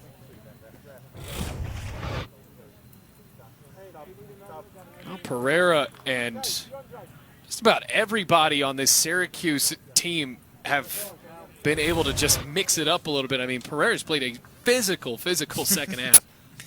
And with as active as he is and getting into so many challenges, you just kind of expect he'll probably bump into every player during this game. That's just the style of play he has. He is a bumper car out there. He'll get involved a lot. And it's wild to think about. He's the type of player who plays that physically, and yet he's so technical as well in the attack for the Hokies.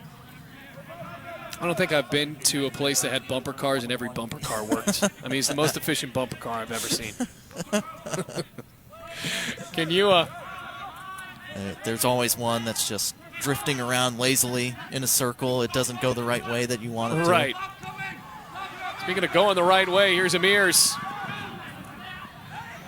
Tangled up. Just falling in the minefield. Sinclair already with a yellow card, called for a foul. I was going to say, Sinclair's got to be really careful on that type of challenge. First one's fine. Why do you go sliding in on a tackle like that?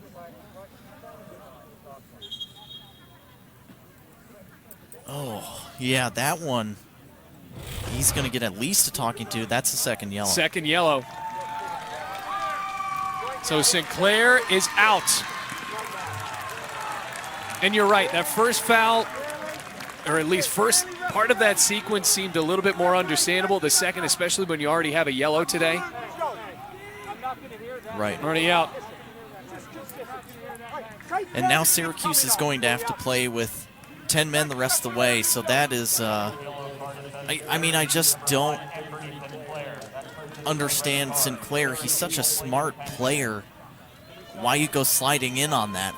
He wanted to make an effort to make that tackle, but you have to know you've got a yellow card and not go sliding in like that. And onto the early shower, unfortunately, for Sinclair. And he's been great to watch today. Physical player, has gotten stuck in well, and now Coach McIntyre, he's got to make some decisions on how he sets up the rest of the way.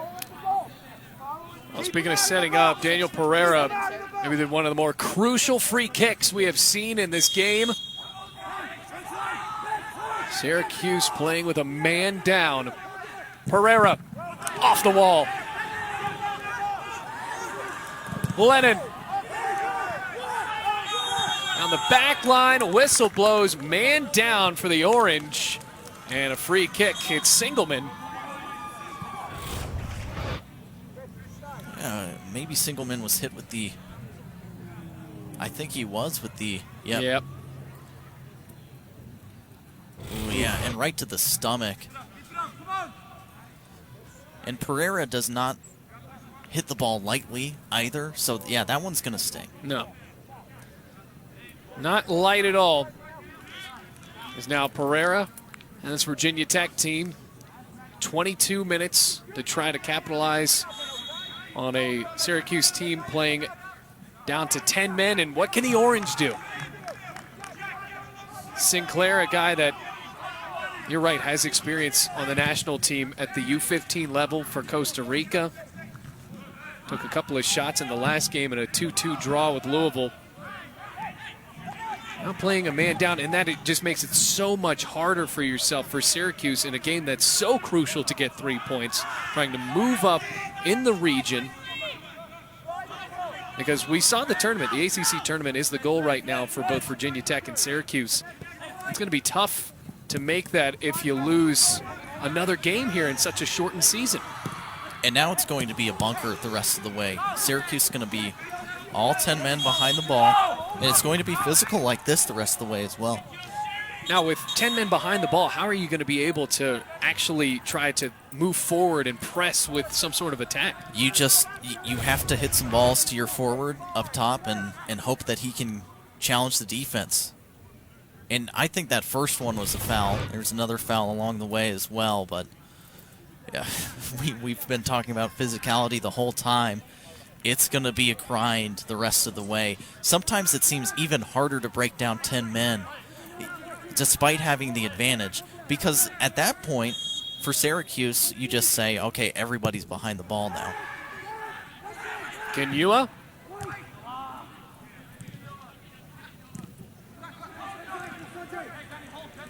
Blacklock. Down the line. Forces a corner. And you can see here, Syracuse, they're playing with one lone forward. They went from the 4-4-2. They're just going to be playing in the 4-4-1 the rest of the way, essentially. And the numbers may tell. Virginia Tech has enough time to make it count. Blacklock with another great run down the wing to win the corner. Pereira. Syracuse has struggled defending against the set pieces this season. They've looked solid today. Streaking down the field. That was Busquets. Wanted a handball, didn't get it.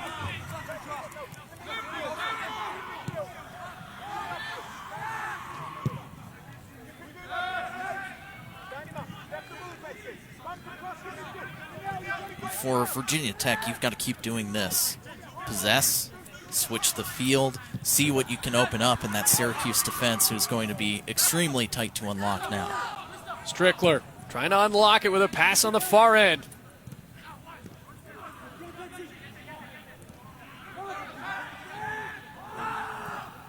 Moves for Durst.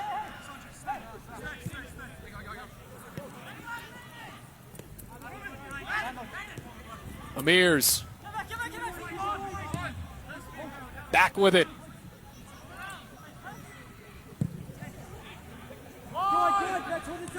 Blacklock now. Tries left foot. Stays at 1-1. Another ambitious shot for the sophomore, though. And it went back to the patented Blacklock rollover there. I swear that move is his and his alone. Watch him set it up. Great roll. The left foot, maybe not as favored as his right, but not a bad effort from that distance. I like the creativity, and it seems like Blacklock can beat anybody. It's the same move every time, but it is extremely deceptive.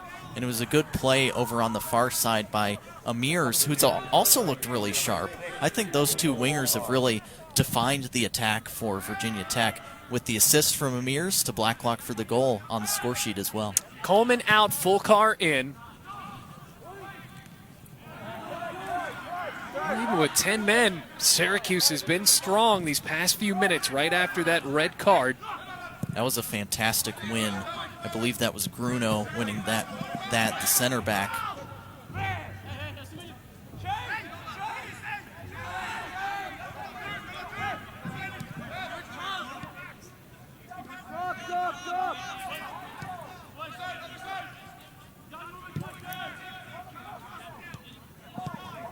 And you can see here the way Syracuse is set up. All 10 men behind the ball. Lone forward now. This is the guy. If you're going to somehow get a goal back, Archimedes, it's probably going to be a long ball over the top, and he's probably going to have to go 1v2 at the very least against this Virginia Tech defense. So it's kind of a, hey, hold everybody else back, and maybe he makes a great run forward and links up with one of your wingers like Busquets here. Busquets storming forward. Didn't see much of him in the first half. Subbed out early. Now teaming with Archimedes on this attack. Sandre Norheim, who has the lone Syracuse goal. Singleman draws a foul to no avail, or at least the attempt to.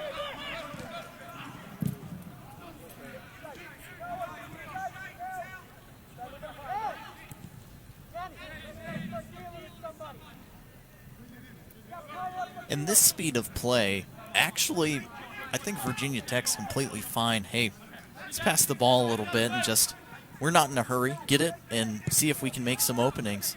What about for Syracuse at this speed of play? Syracuse is just saying, as long as you keep the ball back there with your center backs and pass, that's fine.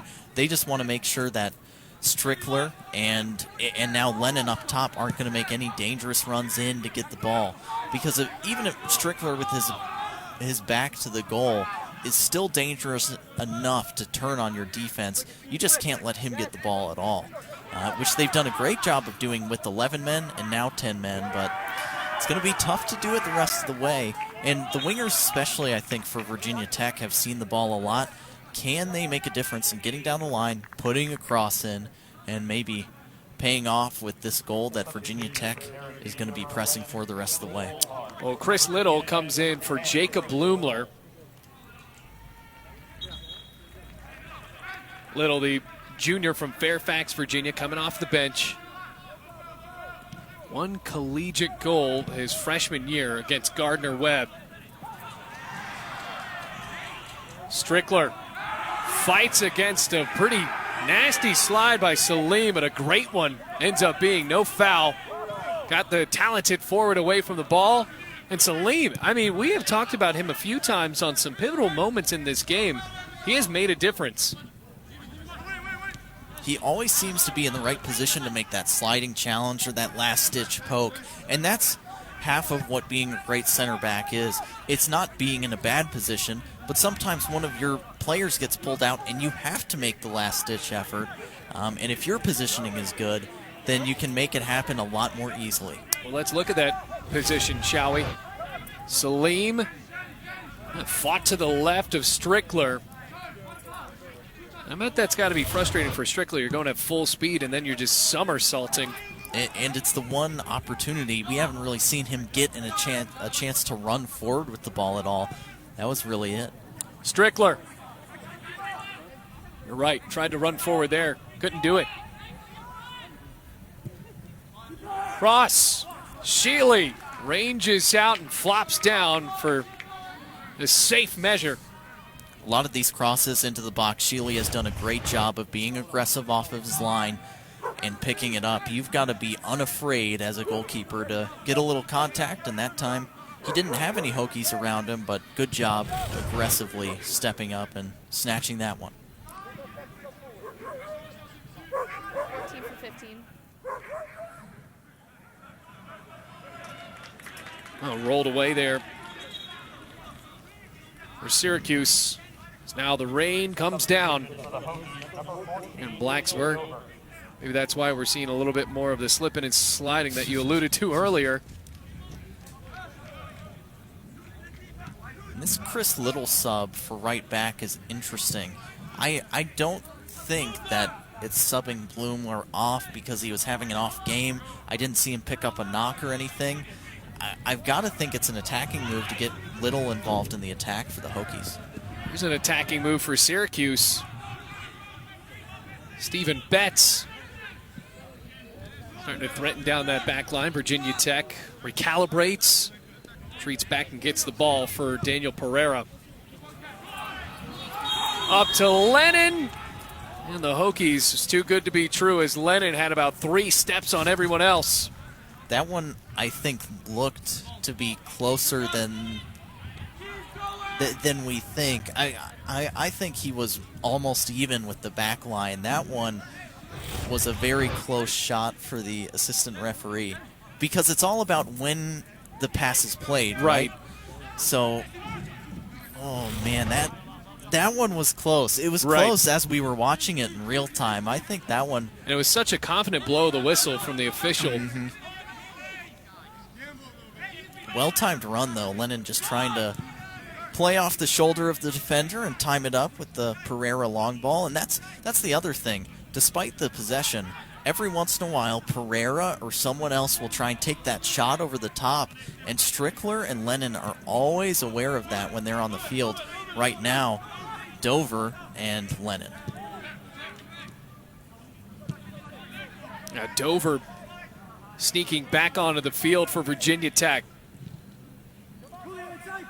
Lennon has Dover to help him in the box. Amir's missed the mark. Oh, he was wide open.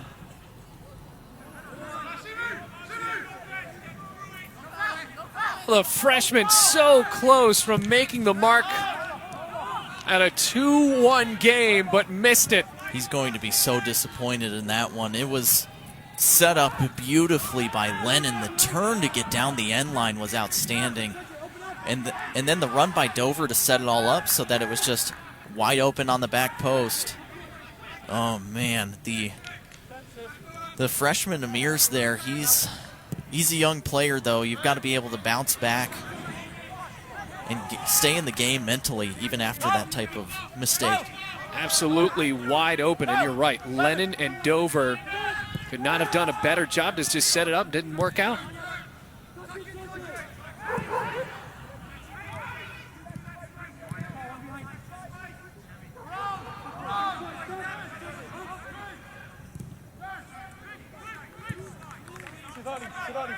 Ari.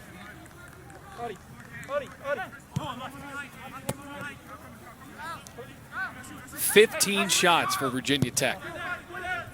And we're seeing that number so limited for Syracuse, I'd imagine it doesn't help that you're only playing with 10 men. Lennon, Dover, wide right.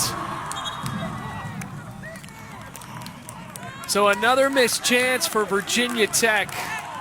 All these chances just piling up, but the first one, Lennon, Amir's missed it and just looked around wondering where that ball went and why it didn't go into the net.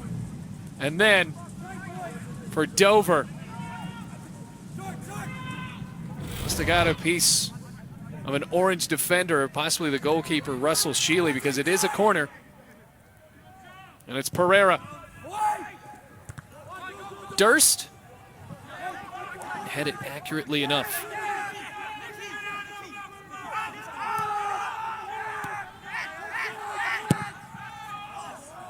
Looking for Durst and Howgley.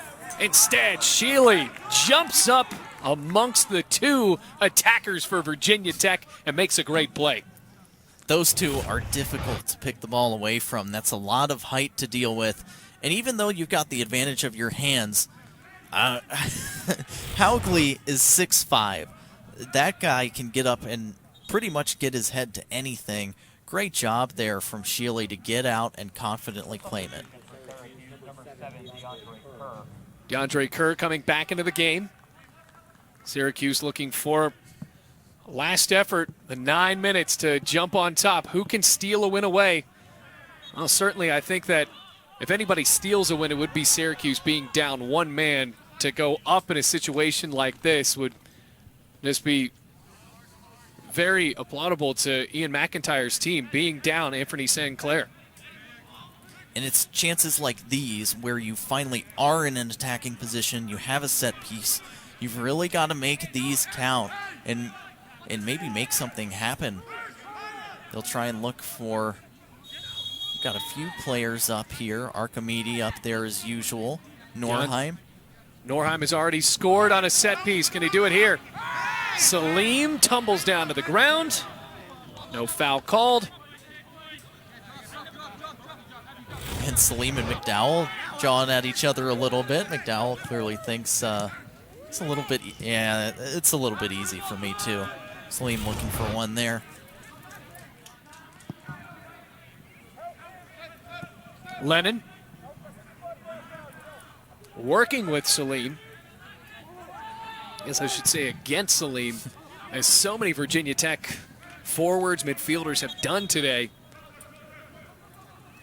Salim's really been a rock in the back for Syracuse. It seems like every time the ball comes into the guy he's marking, he's got him basically locked up there and pokes the ball away and gets it away from the danger area for Syracuse. Maybe that final crucial substitution as Christo Strickler comes back into the match for Virginia Tech. Lennon off.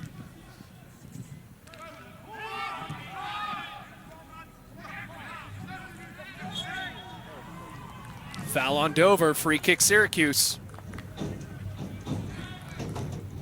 Syracuse here for 13 minutes or so since the red card. They've been absolutely stout. They've been fighting hard in midfield. All credit to the character of this team so far. Archimedes is trying to push the ball back for Goldhar, who have gotten tangled up with Pereira back into the game. Luther Archimedes, the senior, scored 4 goals a season ago, looking for his first trip on the stat sheet today.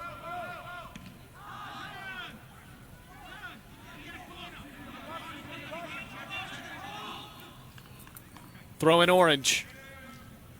And he hasn't tired out at all. Still pressuring. Still just trying to make something happen up there, and on his lonesome now without any strike partner up top. Little angles his foot in.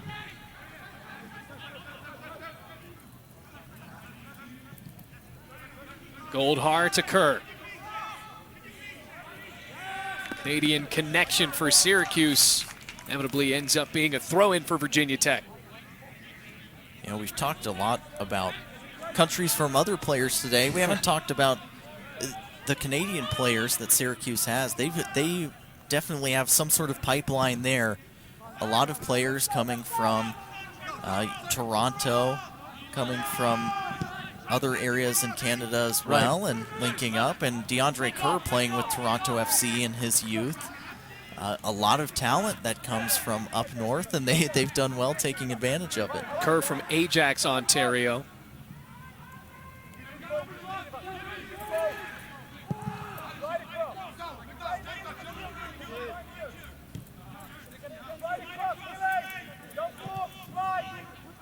Five minutes of regulation time left. Winless teams trying to move forward in the ACC.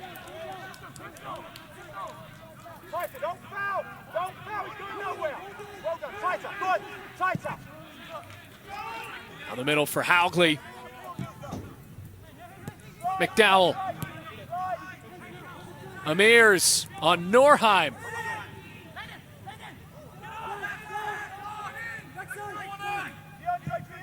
Across.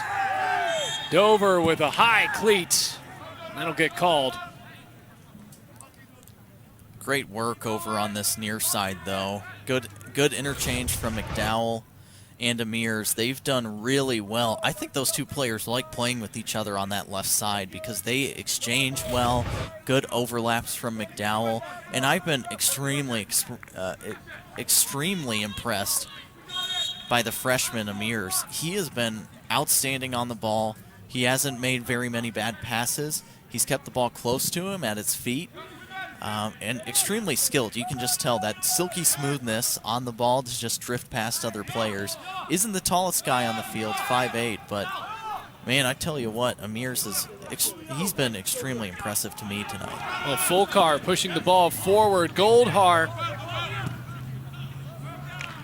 That's going to be a corner for Syracuse, and you're right for Amirs.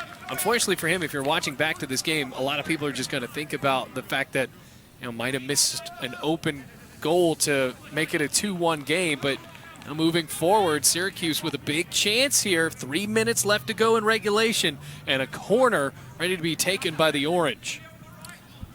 Remember, they did score on one in the first half. We've talked about taking advantage from the set pieces, getting in the box, getting a header on it. You'd expect them to try and hit one of their taller center backs coming up. Singleman in the 6. Whistle blows, man down for Syracuse and a man down for Virginia Tech. That's Norheim and Haugley. Yeah, they looked for Norheim again. Now the two Norwegians getting mixed up in the box there. Norheim played it off the chest. Both wearing number 3, both being big physical defenders on these set pieces. Yeah, that's a tough challenge, especially when you see it in real time. That was physical. And the two captains, the two tall defenders in the box going one-on-one. That was a tough clash there. Strickler. Knocked to the ground. Hokies want to call. Won't get it. Instead, it will be a corner. Guess who it was again? That's Salim. Great job by the defender for Syracuse today. He's been flying around back there. It's been a physical game. He's been one of the proponents of physicality throughout, and that time again, I mean, coming from his spot, he's kind of playing that left center back. He had to come flying over and make sure Strickler couldn't make anything happen on that one. Corner and crunch time for Virginia Tech. Kenua and Pereira waiting in the corner. I'd assume they'd look for Haugley's head here, maybe a flick on in his direction.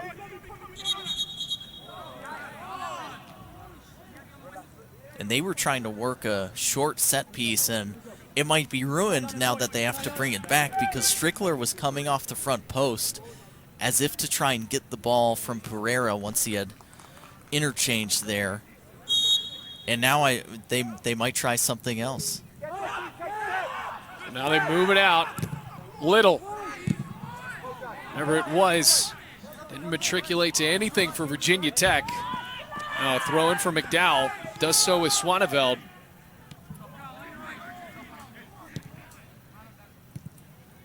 Both of these teams already with a draw on their season.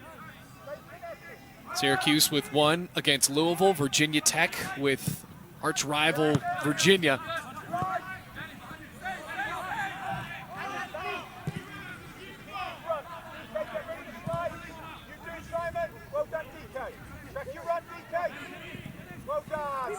Strickler in the box, punched forward by Sheely.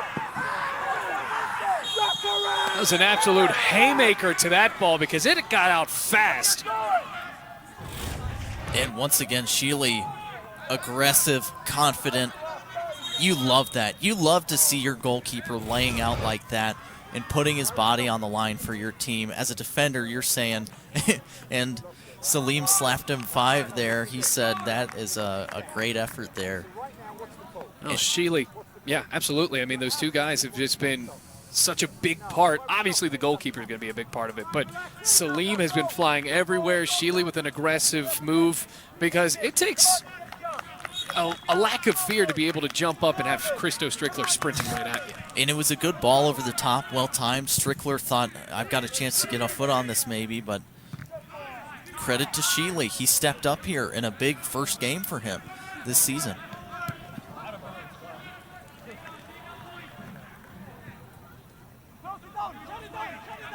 Approaching the final minute.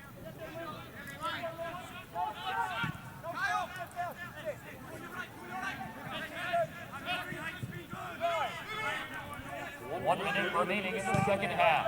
1 minute. Blacklock to Dover. Has Strickler in the box. Good job by the defense again for Syracuse, even with a man down, forcing Virginia Tech to work for it, and the Hokies have nothing to show for it yet. 37 seconds to work with, though. Blacklock spun around in the midst of 3 Syracuse defenders. He ran into the Syracuse phone booth that time. There was just no room to operate. The runs forward were blocked out. Again, the defense doing well. Dover. The clearance was right at McDowell for Virginia Tech. Mears. 10, 9, Down to 10 seconds. 7, 6, 5, 4, 3, Little in the air. 2, 1. And this will not be decided in regulation. It's such an even match throughout the game in nearly every category, including the score. 1-1. We'll take a break here. Virginia Tech and Syracuse looking for a big ACC win. We're headed to overtime on the ACC Network.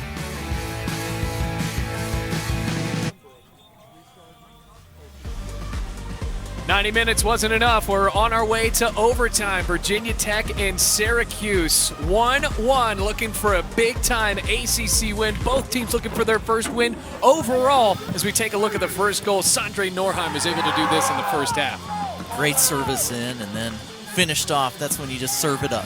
Blacklock with his first goal of his college career, 14 minutes later, able to knot it up at 1-1 off of a great feed from Amirs. And now, here's the foul. Syracuse playing a man down, Anthony Sinclair already had a yellow before that and got a yellow. He's out. Yeah, that was a dangerous slide in, and we were talking about it. You can't slide in like that. So playing a man down, Syracuse's defense played well, but Virginia Tech had some big chances here. Amir's, that would have been his first ever goal. And then off of this one, Khalil Dover, in the midst of a few defenders, almost made it 2-1. So now we look at the stats through the first couple of halves. Such a physical game. 27 fouls with Syracuse having the edge by 1. It has definitely been a grind in midfield. Players not allowing others to turn, just pulling them to the ground instead. It's been physical to say the least in there. And you look at the shots, even though it's 16 for Virginia Tech, only 5 on frame, you want to put more of them onto the keeper. Sheely's done well coming out off his line and snatching some, but ever since the first goal, there haven't been a lot of clear-cut chances that have tested him. So that's what you'd like to see if you're a Hokies fan coming into this overtime period. And also for Syracuse, playing a man down, you can't expect them to have that many shots, especially when the Hokies are just ripping them forward with a man down on your defense. So Norheim with a goal, his first of the year.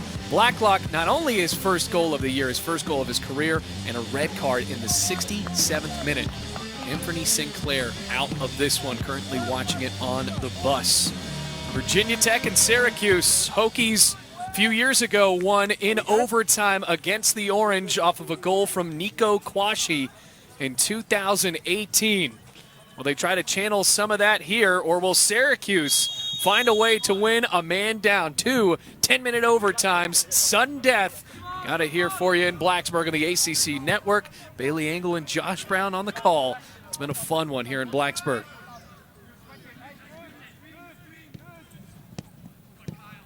Now, what do the Hokies have to change here in these overtime periods if they finally want to sneak it past Russell Sheely? I'm a big fan of not changing unless you really have to. And I think you run a risk of just abandoning something. Strickler heads it forward, and Sheely backed up. And as soon as we talk about not changing things up that much, Strickler gets a chance off the long ball, just, possessing around and then eventually launching one. And guess who it was? It was Amir's, the freshman, just launching one up, and that was a great early ball in that possession. Well, the second overtime game for Virginia Tech, and Ian McIntyre has said his team has played in some heartbreakers this year. Such close matches for Syracuse in their first 3 matches, just coming off of an overtime tie with Louisville. Herrera. Left footer. The blast is too high. And you like that type of effort, though. Pereira's capable of hitting some either with his right or left foot from outside the box, and just leaned not enough over it on that one, but making the run forward and being aggressive as he has been throughout this game. We've seen him get into a lot of physical battles, and he's played the ball around nicely as well, but hasn't had those clear-cut opportunities. That was one of them. He just decided to let one go from distance. Comes a throw-in. Rain picking up. It seems like more of the same to start out in overtime. Virginia Tech pressing in Syracuse ever since that yellow card, second yellow card on Sinclair turns to red. Seems like most of the team has settled into defense, and it's been tough for Virginia Tech to penetrate that. Blacklock trying to do it, though. Nifty footwork.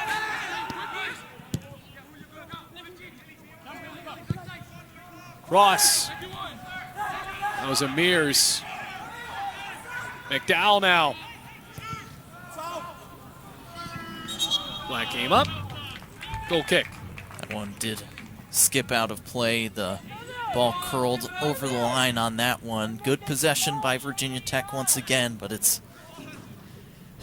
can they get that final ball? That's the key. Can they get that final ball into feet or maybe to Strickler's head? We've seen him so many times come up with these kind of half chances that turn into really clear-cut ones for him because of his positioning. He can get on a header. He can get on a ball that bounces. And now with the rain coming down, maybe it is a sloppy one where it's just crossed in and someone gets to the end of it. And look at all those fans that are in the bleachers here, but there's so many behind the goal. That's how starved people are for watching live action sports. Now, it's not a happy day in Blacksburg considering Virginia Tech lost in football. Obviously, it's a dominant football school, as many schools in this region are, but just they're not allowed to attend the football games yet, and they're just right outside of the gym watching this, much like they did in the overtime game against UVA that ended up in a draw. And I've always really loved coming here and seeing the fans at these games in Blacksburg. When there isn't a capacity restriction, these fans come out in droves to these games, and they really fill out these stands, and it's a lot of fun. It's great home games here for the Hokies. Meanwhile, for Syracuse, can they ignore that, move through this Virginia Tech attack and sneak one by? Blacklock. It's going to be a throw in for Syracuse. Leo Fulcar. And the defense has been resolute. They've just done what they had to keep the ball out, and a lot of that we can credit it to Salim. He's been all over the field, all over that back line for them, and I think Fulcar might have pulled up on his hamstring there a little bit. That's why we hear a blow of the whistle. Busquets walks in. Archimedes onto the bench.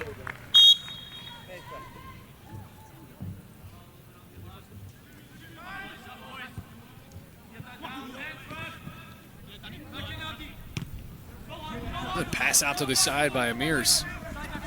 McDowell looking for Lennon. Instead it's Salim.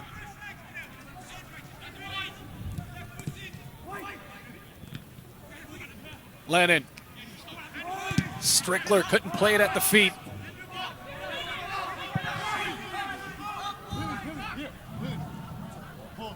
Bristow Strickler with 2 goals this year. Highlighted him at the beginning, 26 career goals. Does he have a game winner in him?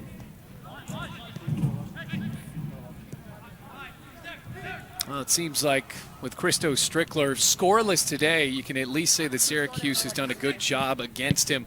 How have they been able to shut down Virginia Tech's star forward? Well, it's the center backs, always one of them, whether he drifts across the field to the other side, one of them always has an eye on him. They always pass him off well. Strickler pushed down, no call.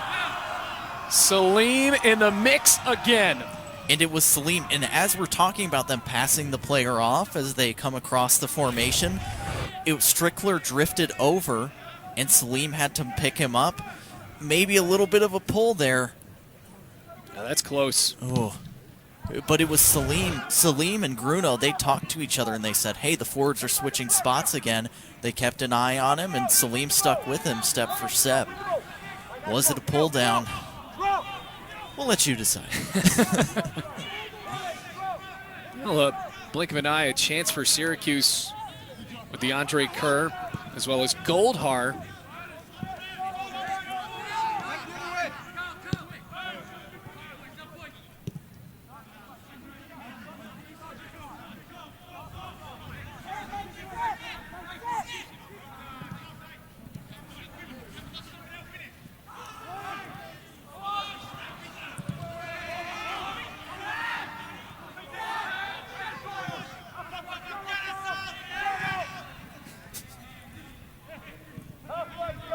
Durst has a yellow card.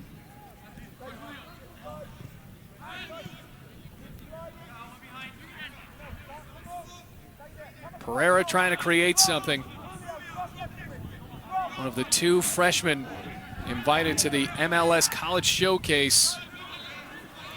There's Amirs. Onto an open Blacklock.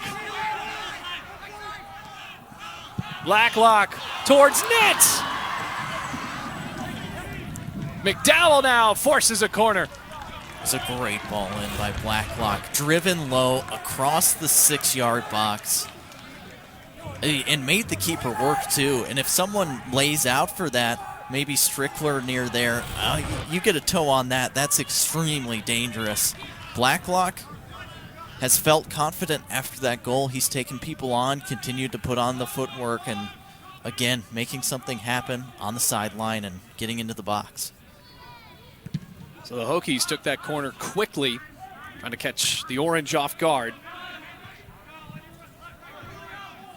First overtime period, there will be another if this can't decide a winner.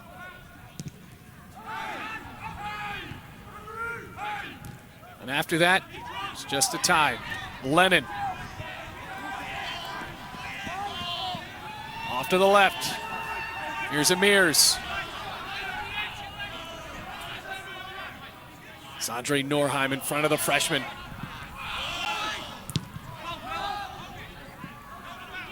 Kenua.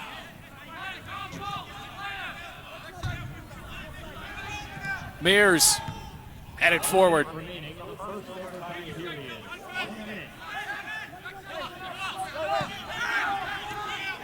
Blacklock.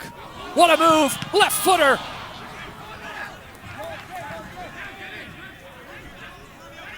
Pereira moves into the box. Strickler. Oh, a save. Sheely. Stellar performance by the Syracuse goalkeeper and keeps this game alive for the Orange. And it was the combination between the two star players for Virginia Tech. It was Pereira coming through. Great driving box in. And the Strickler turn, that is so hard to do, to turn on a dime like that and put that shot on frame. And he just couldn't get it to the side of the goalkeeper and toward that back post. Oh, Blacklock. Looks like he might have a cramp. You could see he pulled up after his attempted shot outside the box and was not feeling well. And if it's a hamstring, those are nagging injuries. It's just, even if it's a little cramp, you can feel it for the rest of the game after that. Well, 26 seconds left in the first overtime. That was maybe the best look Virginia Tech has had in these 10 minutes. Buskets.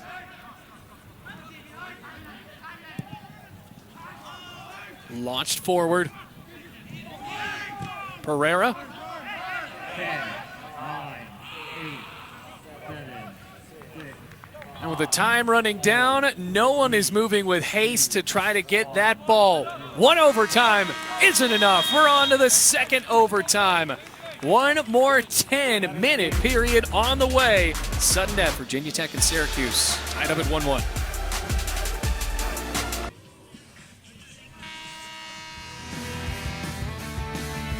Well, even the K9 fans are sticking around here for this double overtime game. Virginia Tech and Syracuse tied up 1-1. Take a look at this match summary. Norheim with the goal to put Syracuse on top 14 minutes after that. Blacklock. But it's amazing what Syracuse has been able to do not having all of their men on the field after Anthony Sinclair got booked with his second yellow in the 67th minute and that converted to red. And we were talking about it off air. Sometimes you go down to 10 men and you almost just get more confident in your defense because you say, hey, we're going to be defending the rest of the game. Let's do it really, really well. You can kind of, you attack very rarely and you just say, we're going to do this. We're going to fight and we're going to be here on this field and defend the rest of the night and we're going to try and get this win. As they say, it's not the size of the dog in the fight, it's the size of the fight in the dog. And sometimes it's not the size of the team. It's the size of how much they're willing to fight the rest of the game. Yeah, well, one team has 11 dogs and another with 10 right now. Syracuse 0-2-1, Virginia Tech 0-1-1. A battle for a win on the season, just a short season. Mears. Sheely has done a great job in this game going against 22 Virginia Tech shots, 7 for Syracuse. They didn't get one off in that first overtime period. And at this point, they're kind of thinking, we don't need to go forward anymore. Let's just sit back and ride this out for a draw. If they did get one, it would be extremely impressive. In the Virginia Tech back line, even in that second half before the red card, Syracuse wasn't getting as many chances already. So to get one against the way this back line is played when you're down a man would be impressive for this Syracuse Orange team. And they've been down a man for so long. I mean, the 67th minute, that's 23 more minutes that they had to play in regulation. And on top of that, add another 10, so that's 33. Archimedes draws a foul. Free kick coming up for Syracuse just outside of the box. He's been working tirelessly up top, making runs behind. Sometimes you're in this position and you know you might not even get that ball, but you've got to hustle for it. Great work, great physical play. And now this could be the type of opportunity where Syracuse, down 10 men, could get a goal. And I would sell out for this one. Noah Singelman steps back ready for this free kick. Sondre Norheim already has headed one in. Well, Singelman took that corner earlier. Does he have another assist in him? Instead, that was just low, taken at the wall. And do you think that was part of the plan there? I do not think so. I think that was a mishit. And I don't know. Singelman might admit that too. He might say after the game, yeah, I didn't hit that one right. But hey, now he's got a chance to redeem himself after the free kick, and you're probably looking for one of those tall players. Busquets is in there. DeAndre Kerr checks in. Corner, slid by Amirs. Hokies with space, McDowell. Has Pereira beside him. Pereira tripped up. What a tackle. Just let all the air out of the Virginia Tech attack after that corner. And that was Kyle Gruno tracking back and then sticking Pereira. Absolutely got his foot in there. And Pereira was cutting back. He was trying to cut back so he could work the angle in for Strickler running behind. That was well timed. Great play by from the freshman defender getting back. We've talked about Salim a lot. That time Gruno stepping up. Here's Blacklock. Great pass. Strickler pushes back out. Blacklock misses wide right. Well, the Hokies almost had another from their sophomore, but take a look at this tackle. That's Kyle Gruno. Great stick. Great stick from him. And then Blacklock, this one's set up so nicely for him. Slow roller, that's one you dream about, and he just couldn't curl it to that back post. But again, Blacklock's made a difference. It doesn't matter what wing he's on, whether he's on the right or on the left. He's found a way to pop up in the box and make dangerous attacks.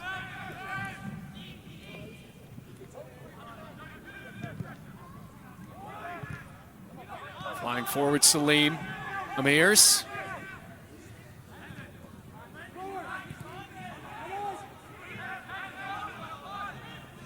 Kenua. Lennon now. Long pass to Blacklock. Blacklock to Pereira. Kenua on net, over the post. Oh, a screamer for the sophomore from Elk Creek, Virginia. Set up so well for him. Great ball over by Pereira. We were talking about the slow roller to Blacklock just a minute ago, and that time, Kenua put everything he had behind that one, just couldn't keep it low enough. Virginia Tech, they're going to get a few more of these chances before the end of this one. Bus gets out, Ekpon in. Yeah, the shots piling on for Virginia Tech. Syracuse with DeAndre Kerr. What a pass. Back to Kerr. And instead it was Durst. Slid in the way. Throw in Orange. Durst had to be there because he was a little slow tracking back at first, and Kerr, he was right there. He was right in the right spot to try and make something happen.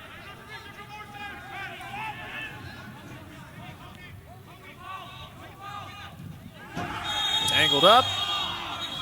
Now, might see a card here. Yeah, I think that's got to be a yellow. That was a slide from behind, no chance at the ball. And for a player who's just come on. Just came in. Yeah, a little aggressive. That goes on Ekpone. Oh, yeah, that was potentially studs up, too. Ekpone, excuse me. So Ekpone, that's the second player to receive a yellow card for Syracuse. Third total yellow card because Sinclair had 2. And that's really one. Referees have been clamping down on a studs-up challenge like that. He came in, the slide from behind was bad enough, but then to slide with your cleat up like that, that could have been the second red for Syracuse. So Ekpone probably going to be a little grateful it wasn't worse than that. Right. It's already hard enough playing a man down, and they've been able to do it. 2 men? Oof. Chris Little.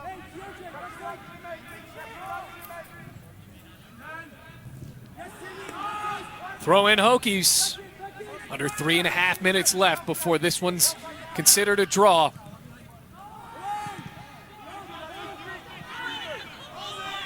Archimedes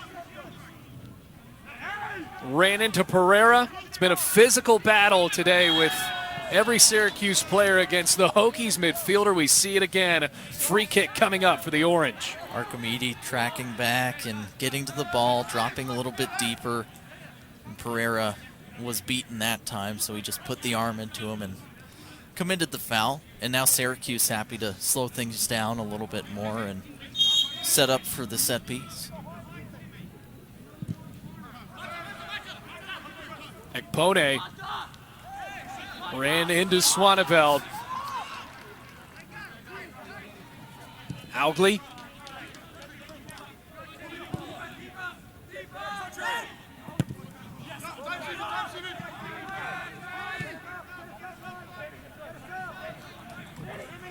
Now to Pereira.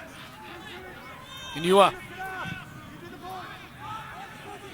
Good looking passes for the Hokies so far.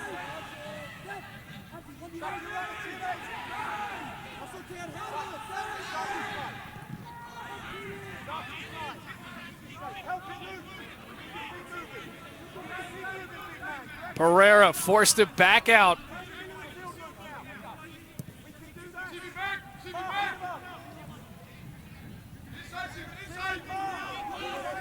McDowell down the line, across.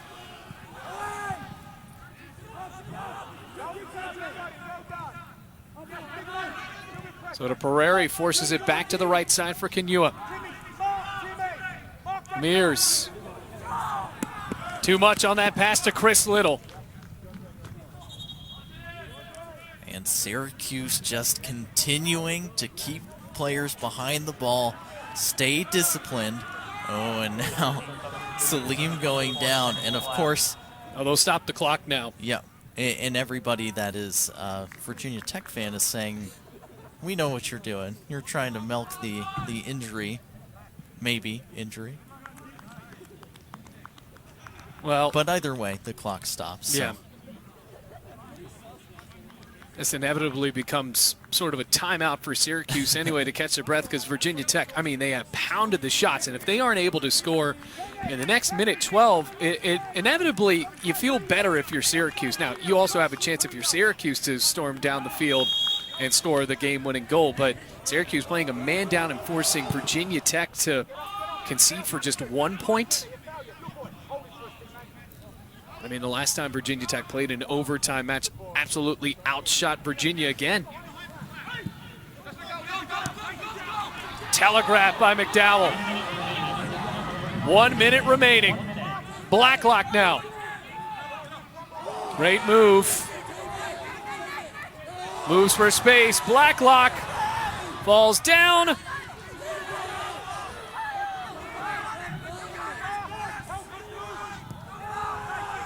Here's Augley. Inua. Strickler heads the ball forward. And it's slapped down, caught down by the goalkeeper in Sheely. Stops the clock with 28 seconds. Ian McIntyre pretty irate on the other side.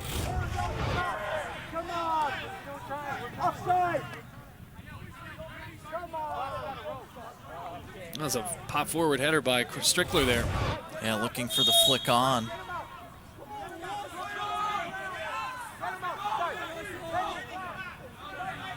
Off the Hokies. Lucky that maybe they can intercept one. Syracuse, see if they push it forward with Archimedes. 10 seconds.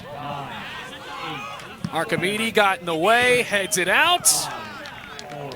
And that will do it here in Blacksburg. McDowell kicking the ball in at the last second. It hit Archimedes in the head, but that ends it. A very physical matchup, a very even matchup. And if you're Syracuse, what a tough game you fought in that one, because you're down 10 men in the 67th minute, and it ends up being a draw. I mean, that's pretty phenomenal. Yeah, they played with such great character tonight. Just were able to keep men behind the ball, play great defense, and, I mean, both teams would have wanted to win, but all credit to Syracuse tonight. Virginia Tech played great in possession,